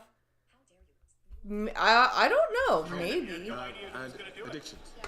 Thank you, Mr. Speaker. Mr. Speaker, on the other side of the House, they're big on outreach, but they're really weak on facts. When we talk about Canadians, we want to show that we support them and invest in them. We want to show that we support them. You can't even say that without stumbling over your words. Debt in the G7. Interest rates have gone down. We've been investing in Canadians. That's what you do as a government, Mr. Speaker. You invest in childcare. You invest in national school food programs. You invest in pharmacare because we invest and fight for Canadians. They will cut and they will talk Canadians down. On this side of the House, we are proud to fight for Canadians every single day. The Honourable Member for Vaughan Woodbridge.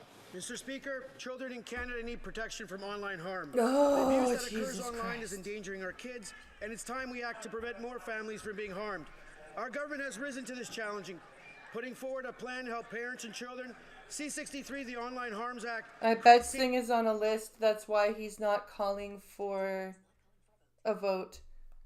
You might be right there. Safety measures that You will might save lives. be right there. Conservatives are now the only roadblock to making the bill a reality in Canada.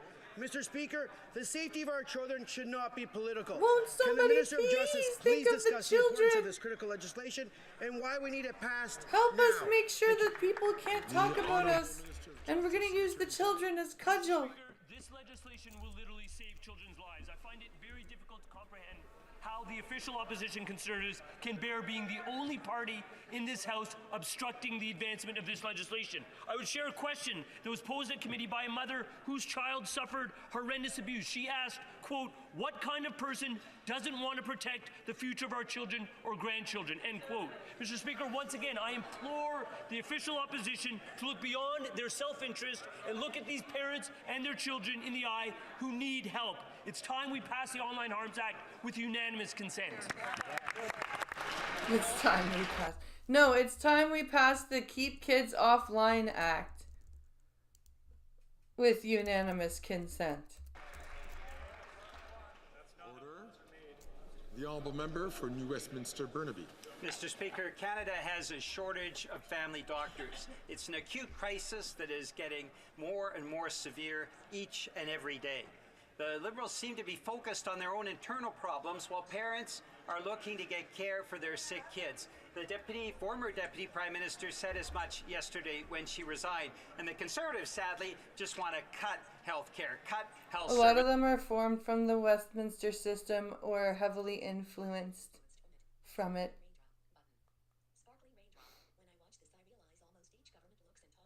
When I watched this, I realized almost each government looks and talks in a similar way in most democratic countries.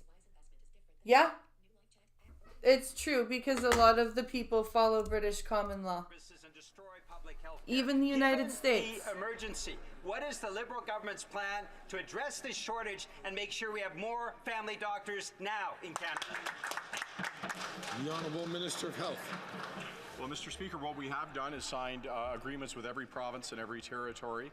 We saw in the Kai-High baseline data last year that nearly every jurisdiction in the country saw more doctors, more nurses. It's not enough, but provinces have to do their part and have to be responsible for this health transformation.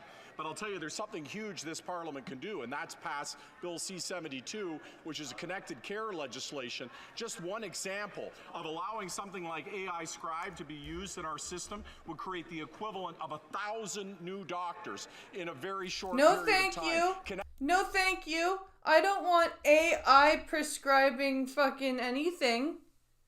No.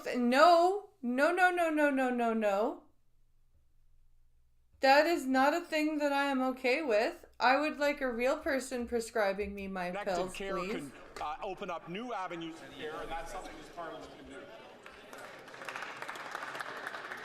do. The honourable member for Timmins James Bay. Well, thanks to this Prime Minister, our nation has become the laughing stock of the narcissist at Mar-a-Lago. Our country is facing an unprecedented level of political coercion, and Canadians deserve a strong and proud defense of our values and our jobs. We're not going to get that from the Liberal gong show or from the predatory and pusillanimous Conservatives who'd sell us out in a second. Jesus Christ, are you playing Scrabble with those words? Our NDP leader called for a war room, bringing together Labour, business, leaders to defend Canada. So will the Liberals stop their squabbling? It's time to drop the gloves, go over the boards, and fight for our country instead of fighting amongst themselves. Yeah. The Honourable Minister for International Trade. Mr. Speaker, I want to thank the honourable member for that question. Yesterday, we tabled the fall economic statement, and I think this is an area where the honourable member and I would agree. The Canada-U.S. relationship is extremely important, and in the fall economic statement, we are strengthening the regime to prohibit forced labor in our supply chains, something that is really important for workers in our country, and to strengthen this trade relationship with our allies in the United States. Thanks so much, Mr. Speaker. And so brings to an end to question period. So that was the ridiculous bullshit that was question period for today. That's going to be the last question period until January. I think they come back the second week of January. And so that was our brilliant WebMD and AI Scribe. I can write a prompt that generates Art Deco sci-fi scenes.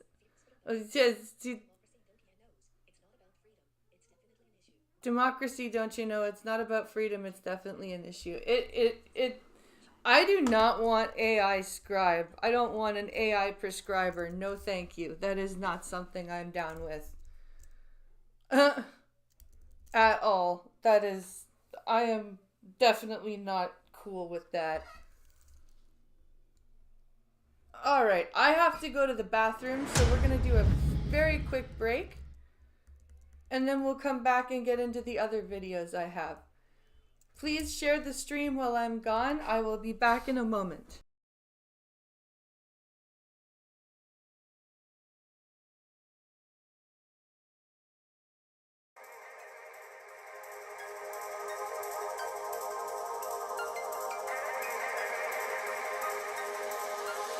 I'm terrified and loving it. No regrets to keep me up at night. Feel so alive and loving it. I'm too scared, so I finally learned to fall. Left to cry for the fun of it. Now I finally see the light. Don't wanna waste a single minute. Now I finally have you, got you by my side.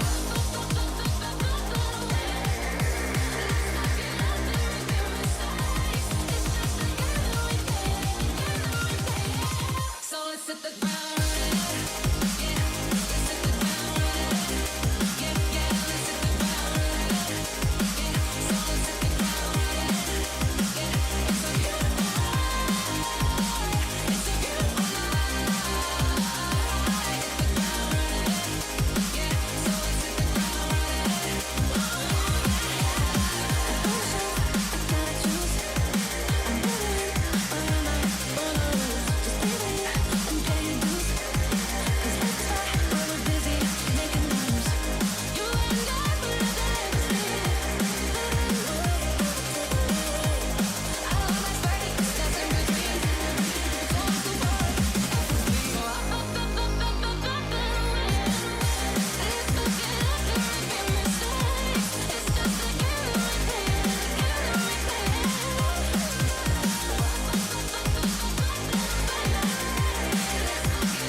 Okay.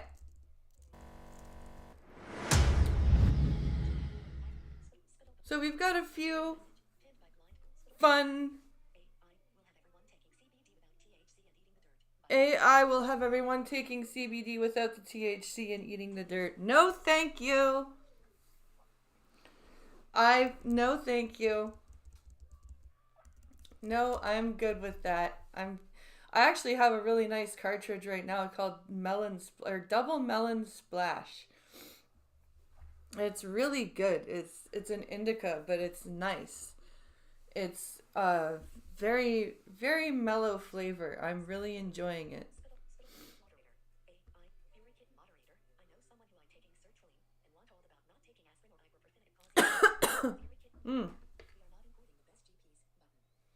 We are not importing the best GPs. No, we're not. Same with Canada. Same with Canada.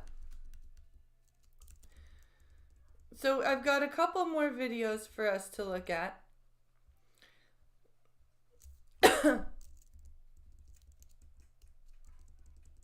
Let's see. Our first one is an Atozi video about somebody who's facing life in prison for stalking their girlfriend. As you do. But why not, right? Why not stalk your girlfriend? That sounds completely normal. So let's take a listen. This dude just ruined his life stalking his dream gamer girlfriend. And this whole story is just a horrifying reminder for everyone to be extremely careful with who you interact with and who you give your information to online. Because from what I can tell, the people we were talking about today, they were friends on Discord and frequently played games together. But the dude seemingly got a little bit too obsessed with this woman to an extremely unhealthy extent. So much so that he schemed a plan with his friend to fly from Canada, where they're from, to California, dress up as Amazon delivery drivers, and then seemingly attempt to tie her up and end her life. And well, that escalated very quickly. I was thinking like fly from Canada, dress up as Amazon delivery drivers, and like surprise her and be like, surprise, it's me, package delivery, haha.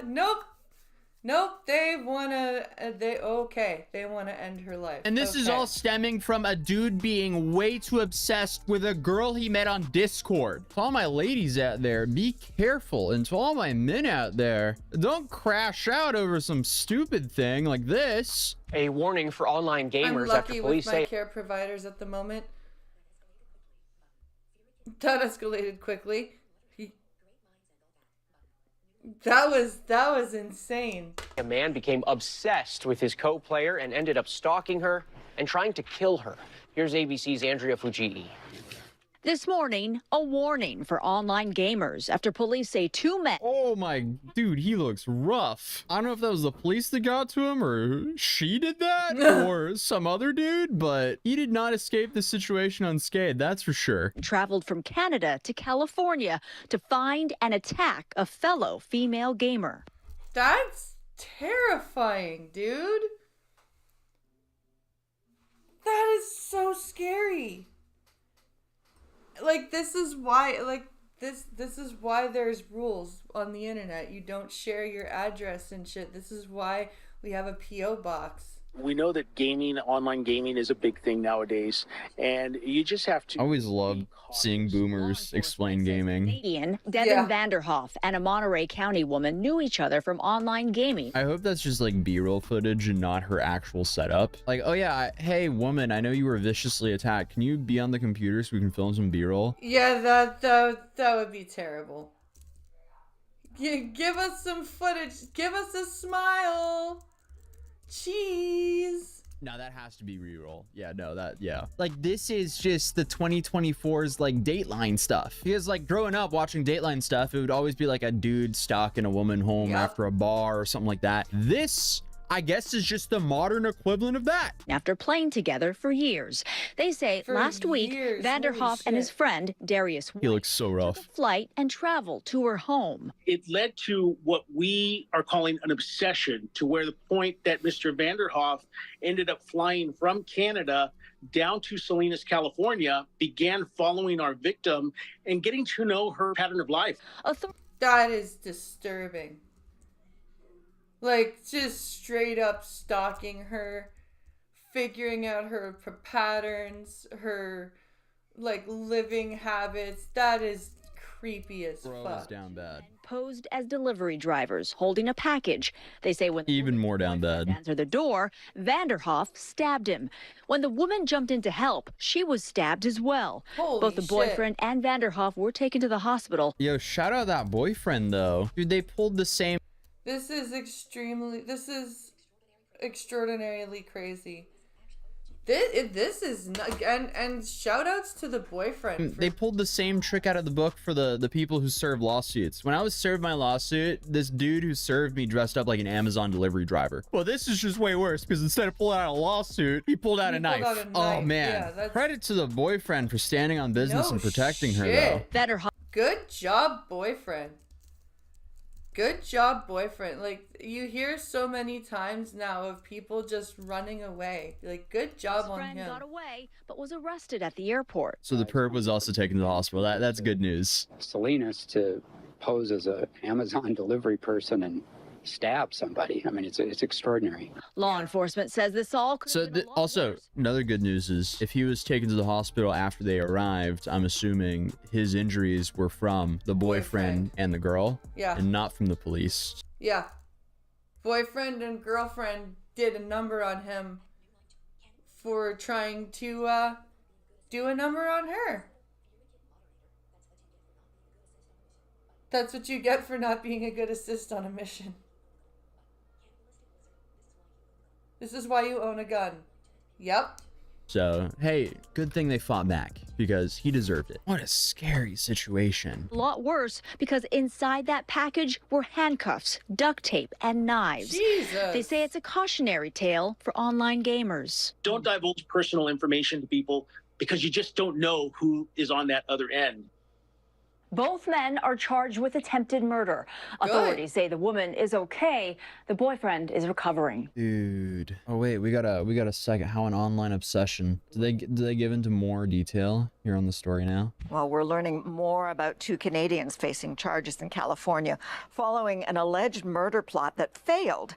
One man is accused of stabbing 2 people, including a woman, at the center of an obsession. He was also stabbed himself.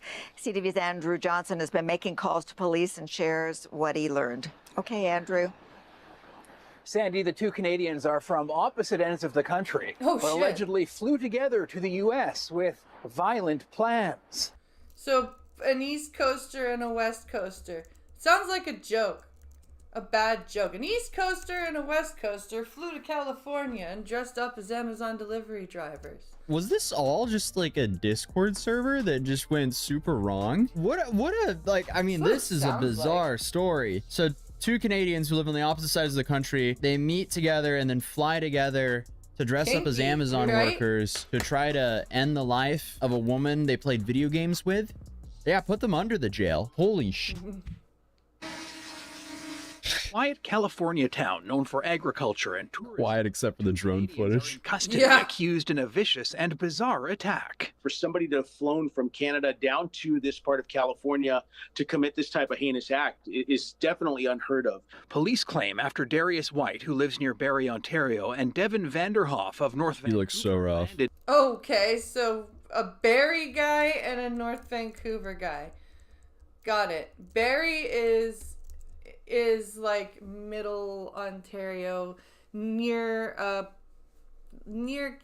Canada's Wonderland, which is our big amusement park. In Monterey, good for them. Vanderhoff began stalking his victim, a woman he'd known for years through online gaming. Police say he had become obsessed with her and allegedly showed up at her house in disguise at 10 at night. Mr. Vanderhoff posed as a delivery driver. He was carrying a box and knocked on the door to this residence. The door was opened by our victim's boyfriend, and when the door was open, Mr. Vanderhoff forced his way in. Good thing it was opened by the boyfriend. Like, holy shit. Like, this is a good thing, because if it had been opened by her, this could have been ended in a completely different way. And immediately began stabbing the victim's boyfriend. Investigators say the woman grabbed a sharp piece of metal and tried to defend her partner, stabbing Vanderhoff. He allegedly then stabbed and strangled her. Vanderhoff was arrested that night. He is facing multiple charges, including stalking and attempted murder. White, his alleged co-conspirator, was taken into custody early the next morning after boarding a plane. So the other guy tried to abscond, tried to run away, and the police. So where did he go? So if they opened and he immediately started stabbing, did the other guy just start running? It really makes me wonder, like, what this guy, the second guy, thought was going to happen then. Like, was he actually fully in on it? Or did he not know what was going to happen? Did he think... Maybe he thought it was a joke or something, and when it started happening, he's like, holy shit, this is real. I think they were gonna go surprise this woman. Because you would think, like, if he was in on it, well, I don't know. I'm completely speculating here, but you would think you would think that he would be fighting as well, or like trying to attack as well, because it sounds like it was a 1v2. 2 people defending and 1 person attacking. So what happens to that last guy? And he looks to be completely uninjured. So this is, this is a very interesting case. That Darius White guy, he ran away, I think. I don't know why, but I think he ran away. From what we know now, like, so the woman sustained minor injuries while the boyfriend sustained critical injuries. Oh, Good shit. for him for protecting her. They were both transported to local hospital and are expected to survive. That's good news. Good. As of Friday afternoon, Vanderhoff and the woman's boyfriend are still in the hospital. This story is about 2 weeks old, so I'm hoping they are out by now. The sheriff deputies initially found Vanderhoff's accomplice, 25-year-old Darius White, near the scene, but he claimed to be unaware of the stabbings. Huh? So he's like, they actually found him and let him go because he was like, oh yeah, I have no idea what's going on. After investigators concluded that White was a co-conspirator, they were arrested on Monday. Oh, okay, interesting. Okay, so he did stay in the vicinity. I'm very interested in seeing the body cam footage when this gets dropped. Yeah. Both men were booked into the county jail and charged on suspicion of attempted murder and conspiracy to commit a crime. By obsession, we mean he wanted to know all about the victim. That's horrifying. That is horrifying. Like, that's just, this right here is why I don't let my kids play online. This is why I don't let them have online accounts and shit like that. Vanderhoff is being held on a $4.1 million bail, and White is held on a $1 million bail. Wow. And there's a surprisingly little amount of information about this case out. So the newest update that we have is the court case. They had their first hearing now, where they pled non-guilty. Or not guilty. Two Canadian men at the center of a murder plot in Monterey County pleaded not guilty today. Devin Vanderhoof and his alleged co-conspirator Darius White are accused of literally flying from Canada to Monterey County and faking a package delivery at a home in Bolson Knolls. I mean, the main dude looks straight up insane. The second dude looks very, like, insecure and scared. Like, why am I here? What the fuck is going on with my life? Why am I going? Why did I tag along with this dude? He looks way more remorseful. Yeah, the main guy looks like a psychopath. Inside that home, the victims, a woman he knew through an online video game, and her boyfriend. Both of them are now facing attempted murder and conspiracy to commit murder charges, as well as felony burglary. Bro. But I mean, come on. Out of all places you could go to, don't fly to America to come commit a crime. No. One of them is definitely That's facing how life. you risk getting shot. What the fuck? Like, they're lucky. He's lucky that neither of them had a gun. Prison for, you know, attempted murder. And all for what? Your Discord kitten was claimed? Come on! Grow up. There's plenty of fish in the sea. Or, well, I guess not anymore Not for him. you. Dude's kind of limited now that he's in prison. This whole thing is just a massive skill issue. Life is tough enough on its own. There's no reason for you to go out and make it infinitely tougher on yourself trying to take someone else's. But I guess there is a bright side that he did this in the US, because most likely he won't get out for an extremely long time. Hopefully the woman and her boyfriend make a quick recovery from this, because this is literally an absolute nightmare. And I'm really interested in seeing new updates coming from this case. Hopefully some body cam footage. Maybe they even speak out. Because The body cam footage would be really interesting to see. Especially right in the aftermath. as of right now, I feel like we're just scraping the surface of the story. But other than that, I hope you guys have a wonderful day or night, depending on where you're watching this from. Also, we're doing a limited Christmas collection drop over at matt.city. You can check that out down below if you want to get yourself or a loved one a Christmas present. But for the first time ever, we got some hats, we got some shirts. So we got the cozy Santa's lair. Not lair, what the hell? It's Santa's village with the cozy lantern effects going. The cozy Santa's lair. That's funny. Oh, the movie Red One. That was such a good. That was a good movie. I don't know why people don't like Red One. I found it fun, even though it had Dwayne Johnson in it, and I don't usually like him very much. He just kind of annoys me. But I found Red One kind of a cute little movie. A cute little movie indeed. So, August the Duck found a YouTuber that made a dating show for kids. Yes, you heard that right. A dating show for kids. So, let's take a look at this. Oh! Step aside. Step aside. Wait for your mama. Okay, all types of shit. I already know you ain't been pot. Is this Jubilee? We want your mama. We don't want you. My name is Sheikah. You 360. 360. You want it fast or slow? Well, guys, today is an awful day. Today Is this like the button for kids? Oh my god. This is not please tell me this isn't Jubilee. Today we are looking at what I honestly believe to be the worst video that has ever been uploaded onto YouTube for as long as this platform has existed. And for once, I am being 100% serious. Look, if you've been watching this channel for a while, you know that I really like to throw around the word worst. Yeah, you do. You do. I will give you that, August.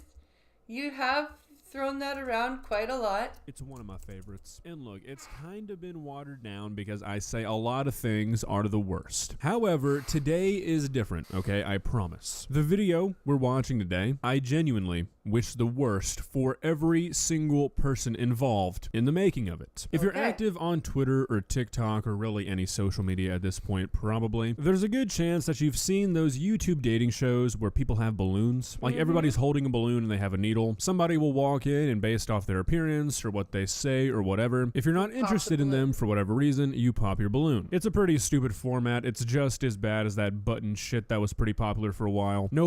Yeah, that's what I'm recognizing this as. The Jubilee shit with the button. Nobody's going on these shows to find a partner. They're just there to make people feel bad about themselves. But it's all consenting adults. They know what they're getting into. What's the harm, right? Well, the harm is when it's no longer consenting adults. When a sick-in-the-head YouTuber named Law Mike, who I think needs his fucking hard drive checked... Wait, what's his name? Sick-in-the-head YouTuber named Law Mike, who I think needs his fucking hard drive checked, decides, you know what will make this even better? If instead of adults doing this with other adults, we have children do it with adults. What the fuck? Not even kids with other kids? It's kids with adult. No. Thank you. That's a negative, Ghost Rider. Which is exactly what Law Mike has done multiple times at this point. But the video we're going to be watching today is 20 girls versus 2 comedians, Lil RT and Lil Woody. Lil RT is a 10-year-old boy who is also a rapper who I guess has just been failed by every single adult that's around him. It's actually like extraordinarily sad when you start to look into it. Dude's like 9 years old making songs about getting his dick sucked and killing people, and people around him are like, yeah, this shit's awesome. But Jesus Christ, what is going on with this planet? Where is this? Oh my god, what the fuck is going on? I'm not here today to talk about his rap career. I'm here to talk about how he's in a video where he goes up against 20 different adult women, a lot of whom for some reason brought their children with them. Oh, of course they did. Yes, let's bring our children with us while we get humiliated by another child. And they entertain in a dating show, making sexual advances towards them. They also let this 10-year-old boy bully and demean their own children, and it's just really one of the worst fucking things I've ever seen on the internet. And ideally, we will be watching as little of it as possible. Thank you, August. Just enough for me to get my point across. So, with that being said, let's not waste any more time. Let's begin. Please subscribe. In today's video, I got 20 people competing for the Woody and RT. I just did a 20v2 with you not too long ago. You was telling me I messed up because I ain't bring you no girls. For this video, I bought you some girls. That's cool? Yeah. Oh, I feel gross. I feel gross listening to this. You probably wondering, like, what are we doing right now? So basically, you like single baby mamas? What about me? No, look, come on. So like, you like baby mama? For sure. I got some mamas with their daughters. I got like a little two-man. He gonna get the mama, you gonna get the daughter. What the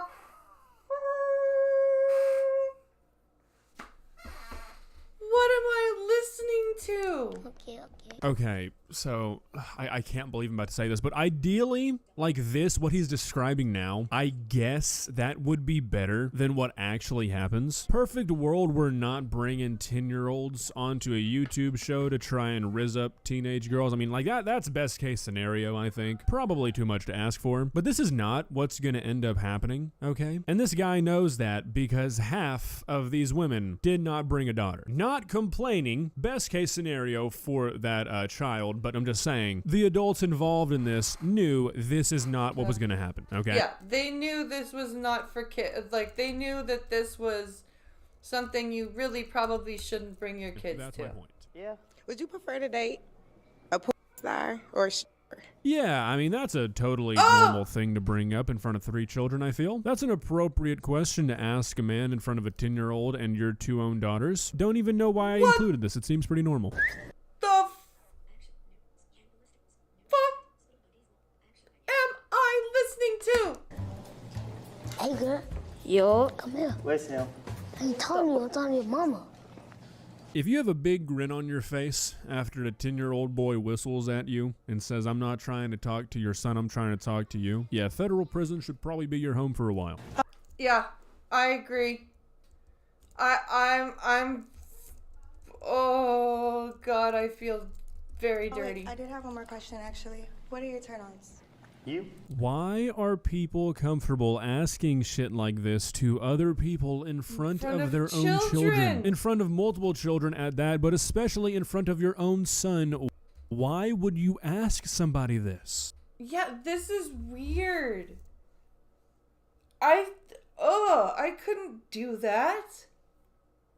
It's inappropriate. It's super inappropriate. Like, you don't...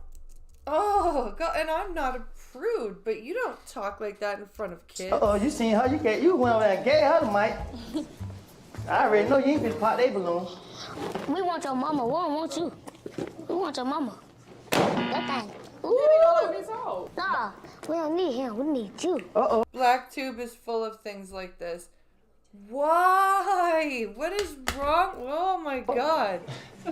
Uh-oh. The fact that adult women are willing to entertain this, that they're essentially willing to let a 10-year-old boy not only hit on them, but also bully their children in a YouTube video that's going to be seen by millions of people, that is incredibly bleak. You know, it's bad enough when single parents start dating somebody new and they allow that person to bully their kid or take priority over their child. To let a 10-year-old fill that role, even if it's just momentarily, is fucking insane. Yeah. Step us aside. Step aside. We're here for your mama. Okay. I'll touch it. If a 10-year-old boy walks up to you as a grown woman on the stupid dating show that you're on and pops your son's balloon, pushes him to the side and says, "We're not here for you, we're here for your mama," and you reply, type shit, I need... Oh.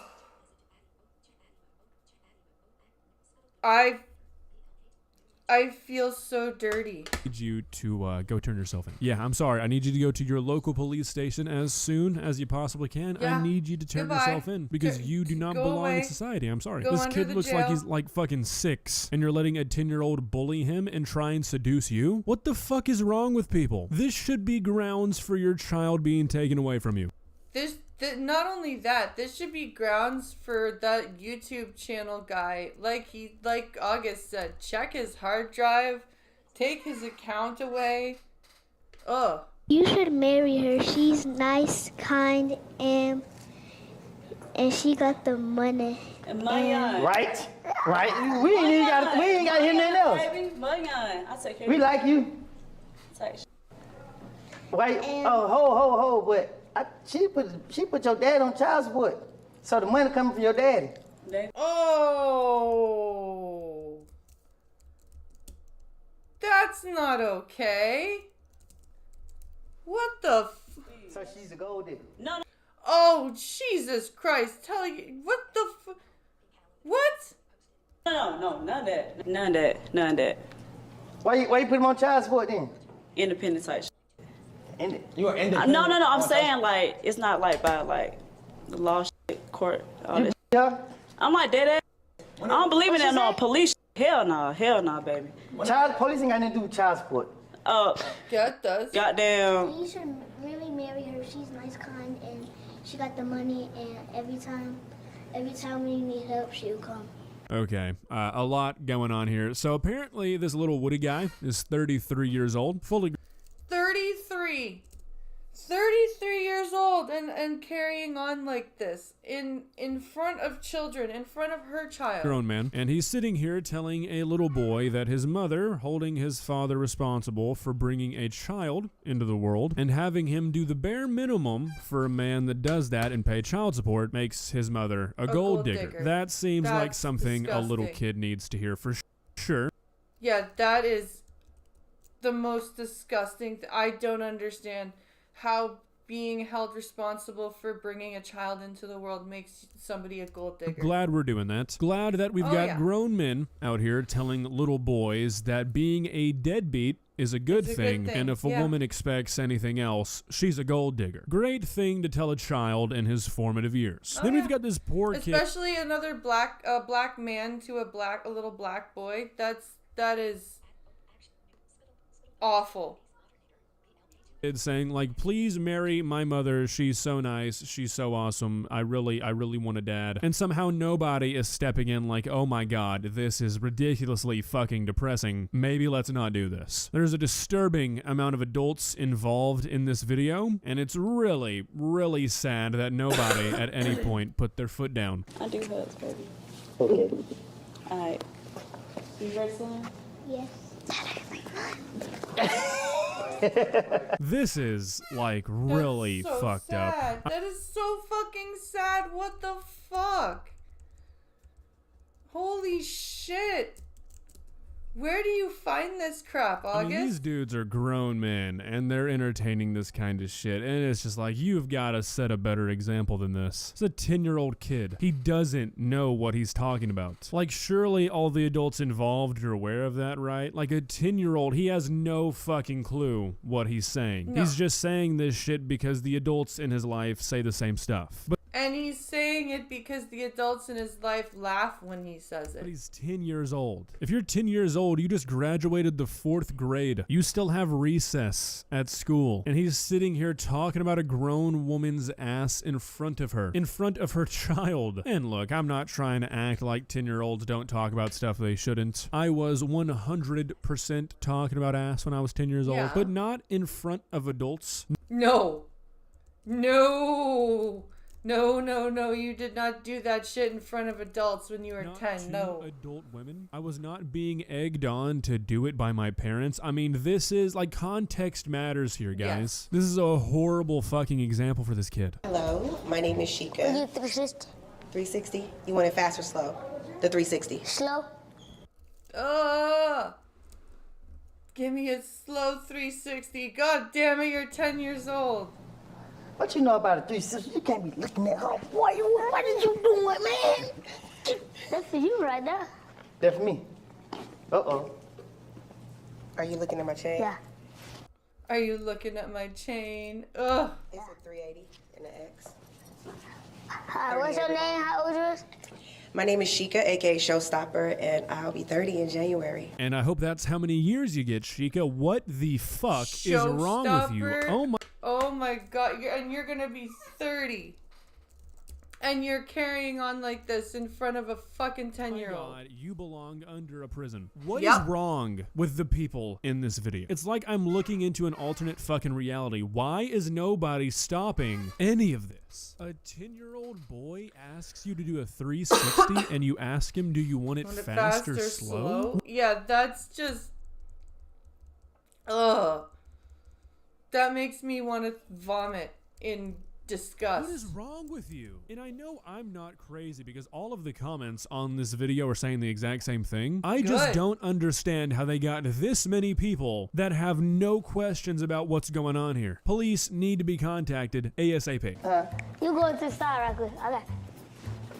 What's up? What's going on? Huh? What you been doing? What I've been doing? Yeah. What you been doing? When I seen you at your office? What the...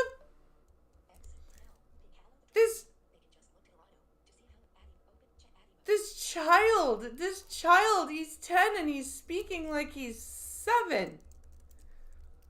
See me at the office? Yeah, you remember? No. You don't remember? No, you gotta remind me. So you don't remember when I came in there? Me? Yeah. Nah, I don't remember. You remember, man. Come on, you better. So that means you put that work in.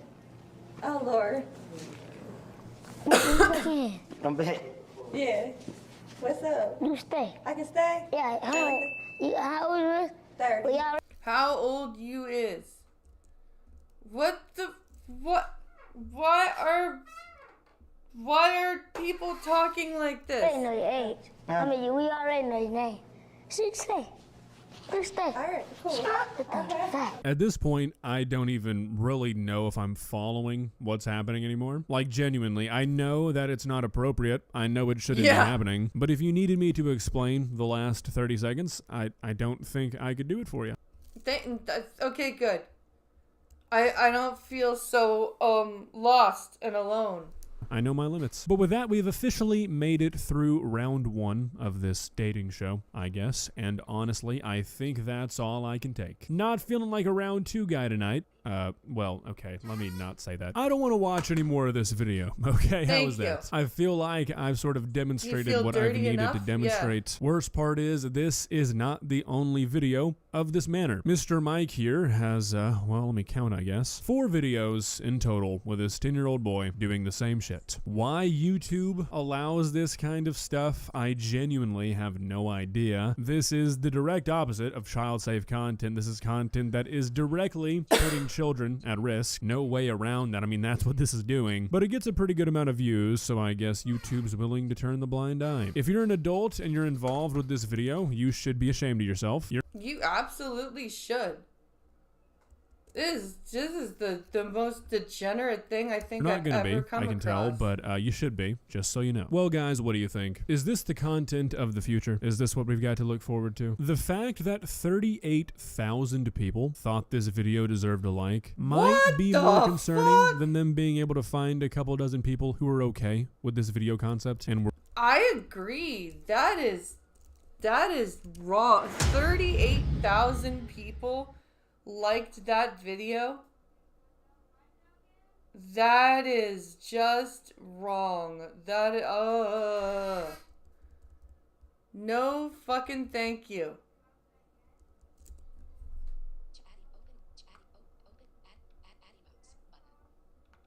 That is just wrong. I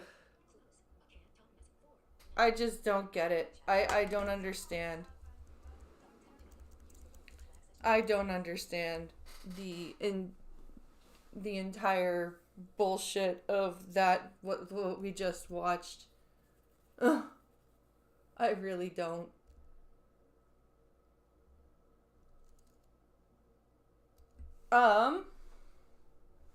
Let's see. Do I have anything else pulled up?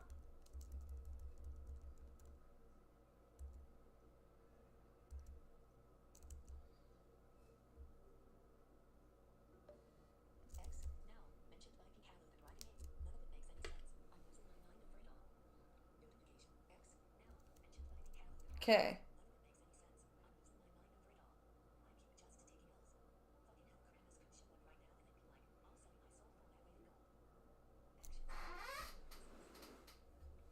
Let's see here.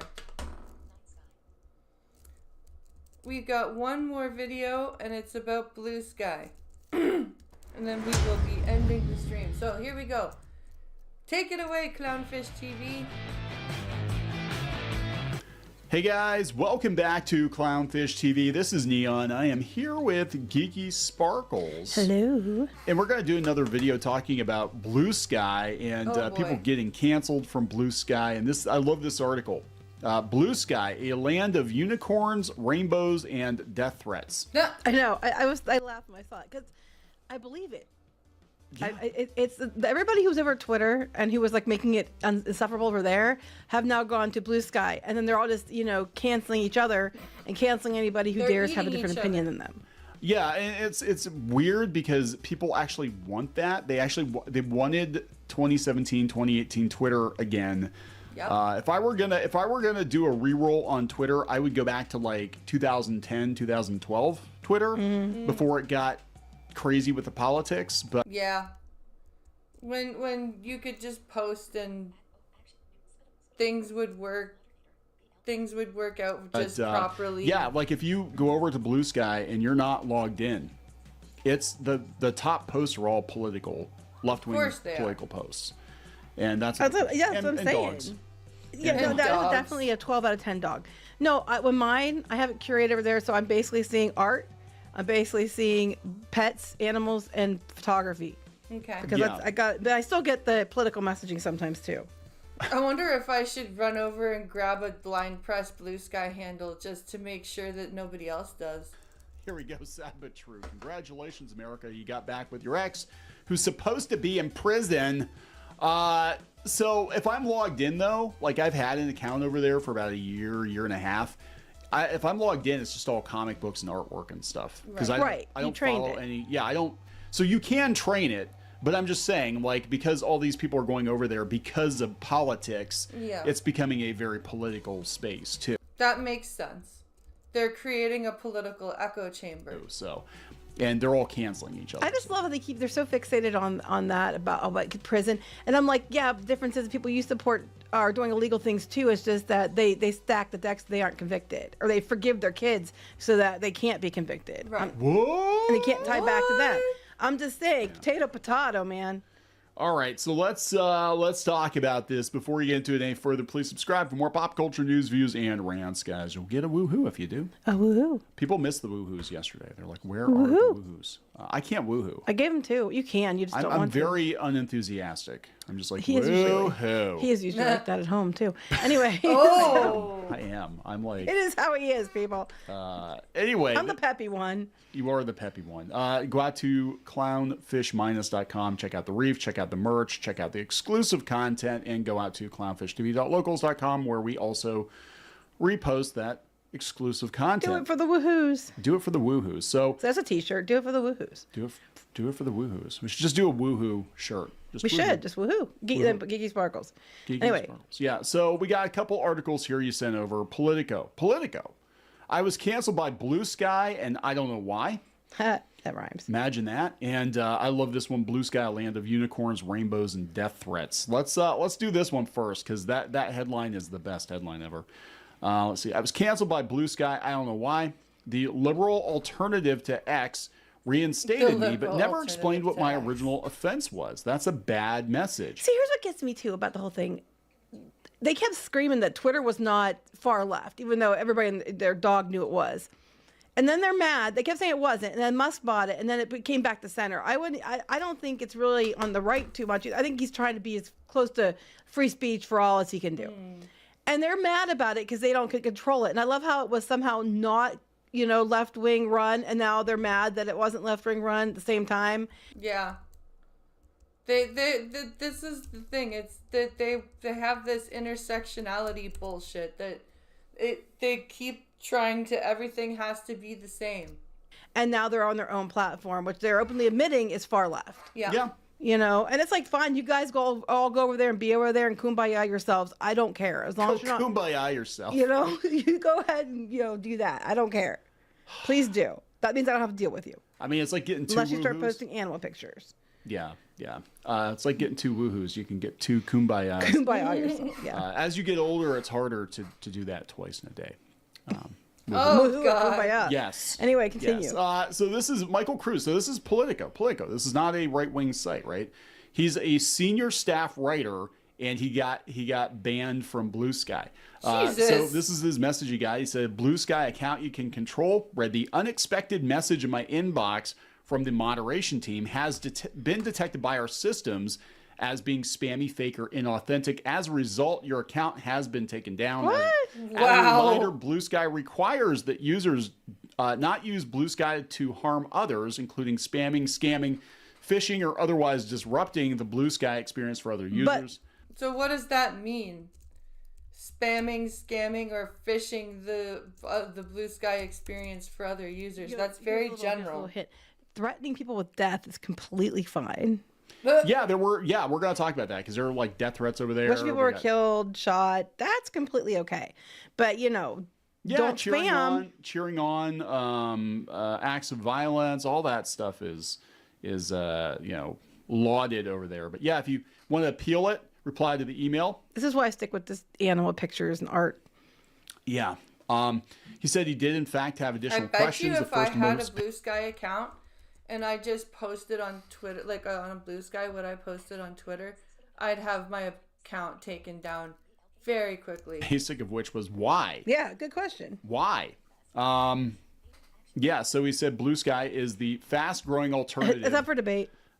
It's up for debate. I did the video yesterday. They're really pushing because now they're like, we're at 25 million. I'm like, you're at like 24 million just like a month ago, and Twitter/X is still at like 600 million. Like, I know, right? Yeah. They're like hundreds of thousands of people are leaving. I'm like, yeah, but they still have hundreds of millions. I love it. And like honestly, my Twitter stuff, like I'm getting views and stuff when I'm posting on Twitter, and like I've got 58-something thousand impressions over the last 3 months. I need 5 million. As journalists too increasingly seeing that Musk led For the Boris for, right-wing echo chamber. monetization. So you go to Blue Sky, which is a Boris left-wing echo chamber. Yes. And I started posting on Blue Sky this past summer. Unlike some journalists, though, I made a decision not to simultaneously leave X. Professionally, I have an obligation I feel to listen to and interact with all stripes and sorts, which kudos to this person. Good for you. That's exactly how I think. I'm like, I think that you should listen to both sides and then form an opinion, but there is no more logical discussion anymore. It's just, it just devolves into whatever it devolves into. Yeah. So they're talking about, I'm not one to post stuff for cheap clicks. I don't post for spammy stuff or fake stuff. Yeah. He's like, if anything, I'm stubbornly true to self flat. I'm a reporter, not an influencer. Less interesting than interested, blah, blah, blah. So he asked for specifics. And you can go ahead and read some because I'm reading it all. So he said, press for specifics from the Blue Sky moderation team, which they have like not very many people moderating. And it's probably AI or something. That's the problem with like all this stuff. I mean, just kind of as a side tangent, I've noticed with YouTube and with Google and Facebook especially, they're all using AI to determine infractions, right? Because they don't want to hire people to go through. And the problem is you can make a joke and the AI doesn't get the joke. Yeah, meanwhile, they're banning people for jokes, but then someone's literally out there trying to scam people and have scammed people, and you report it, and they tell you that account's fine. Oh, yeah. Which I have had experience with. I have friends who have experiences with. So, I pressed for specifics. Who did I harm? What did I do? The best I could figure, really the only thing I could figure, the sudden quashing of my account might have stemmed from something I'd posted some days before. I linked to a piece by my colleague, Nancy Scola, the headline, Democrats Face an Existential Crisis on X. The subhead read, Conversations with a dozen insiders point to a party that is unsure about whether to leave or engage with the increasingly MAGA platform. Because it had MAGA in it. Oh my God. Is that what it was about? Is that what it's about? Like you're not even allowed to type MAGA? Yeah, they said, wait, there's a piece pointed to a quote. Someone identified a Democrat as Democratic communications professional. Leaving X because you don't like Elon is kind of a purity politics Atlanta Democrats in this mess to begin with. True. Yeah, it is. And he's like, I'm not sure I totally agree with the idea, but I offered it, and then he thinks that's probably why. He or she. I don't know if it's a she or he. Yeah, so, and this feels very much like 2018 Twitter, where if you put even a mild take out there, or you're even like, banned. Let's have a conversation about XYZ thing, you're not allowed to. Yeah, because God forbid you actually talk about anything political or anything. Put out there for people in Blue Sky to chew on. Yeah, God forbid you not have an echo welcome chamber. to what it's like for everybody else. They chewed on it all right. It was more like a feeding frenzy. My last check, my post elicited more than 2,100 quote posts and some 3,700 responses, a tally of interactions easily surpassing my number of followers. That's crazy. That is an insane amount of interaction. Especially if it surpasses your number of followers. All the feedback was angry. And no shortage was directed not toward Nancy's piece in general or the quote in particular, but me. Trigger warning here for readers with an aversion to gratuitous profanity and faceless aggression, but I was, in the words of Blue Sky users, among many, many, many other things, a fucking dork, a fucking wanker, a fucking moron, a dumb fuck, and a bitch. That sounds about right. This is the safe space, guys. Yeah, this is but this is the what these safe people do. Safe space. Oh my Lord, Blue Sky, what is going on? And I would argue it's on the extreme right as well. I'm talking extremists here, guys. That instead of having discussion, they immediately just say that you're, insert insult right there. Like, well, aren't we supposed to be neo-Nazis because of cartoon videos and stuff? Yep. Yeah. So, they just insert whatever and they argue and they don't even there is no nuance. They're just there to own anybody they think isn't on the same side as them. It's no longer a platform for everyone. It's just for their side. And that is a dangerous thing. Look at this wonderful, loving message from the... It is absolutely a dangerous thing. You can't just have a platform should be a place for everybody to express their thoughts. It shouldn't be this platform is for this group and this platform is for this group. The loving, respectful left. Concept of a wizard writes, Dear Michael Cruz, why don't you go and fuck yourself in the ass with a running chainsaw? Yes, shove it all the way up your ass while it's running. That is the best thing you could possibly do to make the United States a better place. But tell us again how Blue Sky is a much better place. That's a safer space than Twitter, guys. That's Jesus Christ. That brings us to the other article, which, I mean, I don't know this person. They're upset. I guess this person is somebody who's very anti-trans, I guess. I don't know who they are. Oh, the Jesse Single. Yeah, I don't know. They're a podcaster, I guess. Yeah, I'm not familiar with them. Yeah, so they were pissed off that they allowed him on the platform, and they immediately tried to get him deplatformed. We know that anybody that goes on Blue Sky that has some kind of a conservative platform, and they're going to get banned within minutes. So he goes. Yeah, that's the thing. Like, I wonder if I go to get a blind press handle on Blue Sky just to keep somebody from taking it, how quick I'd be banned. It's the platform. Yes. And the idiots at Blue Sky started change.org petition to have him removed. That was their answer. To go to change.org. That is the most on-brand thing I've seen. Unbelievable. Change.org is going to fix it, guys. I'm going to go to my manager at change.org. You don't even know if anybody who's signing up for change.org, that you can use multiple accounts. They don't even have to be a member of Blue Sky to go there. That is the most on-brand thing I've seen today. But anyway, continue. So this is interesting. This is coming from Hot Air. I'm not familiar with the publication, but I love the headline, right? They said, last month I suggested having all the most woke and progressive people abandon Twitter for Blue Sky was unlikely to produce a social media utopia. Yeah. We can see what's going on here. No, it's turning into a fucking dystopia, a zootopia, if you will. The problem isn't the platform. It's because the animals are running the place. Themselves up as unofficial content moderators for the space. If you violate their particular sense of woke propriety, they will do their best to drive you off with whatever wild claims and personal attacks they can muster. They'll eat you last. Well, they're eating their own first. But they're over in Blue Sky. They tried it on Twitter. They tried it on other places. X now.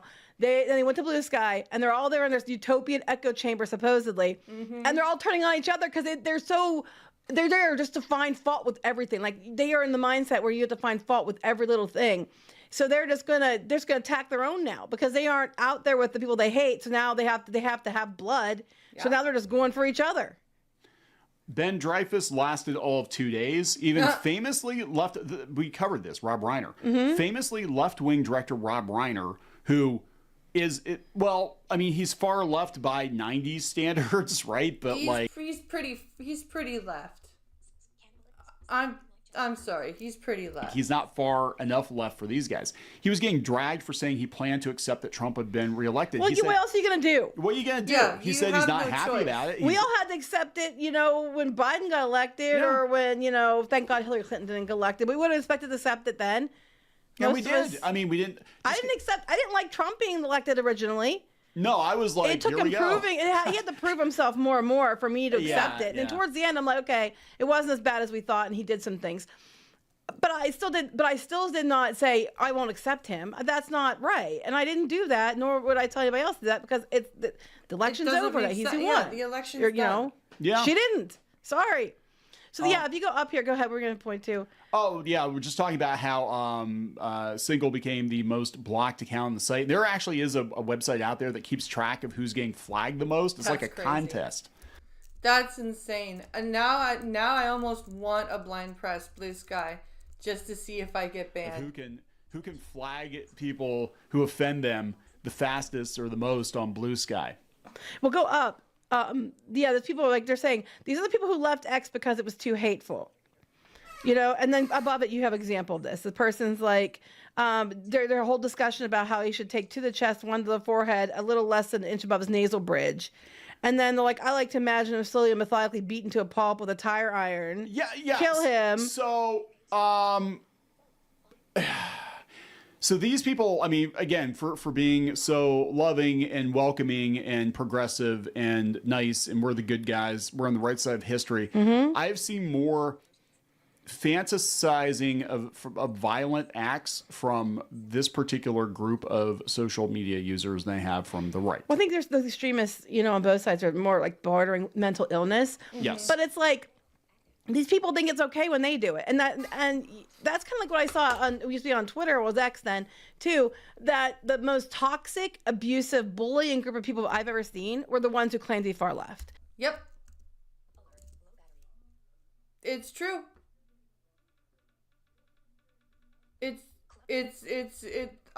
And they're like happy about it. They were the ones telling people to kill themselves over fan art. They were the ones that were like targeting people and trying to call their work and get people fired, trying to swat people, that kind of stuff. This is the tolerant left that they claim to be.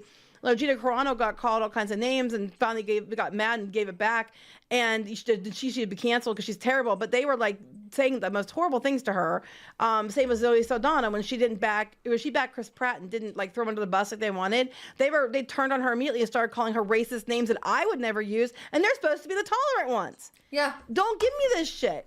Yeah.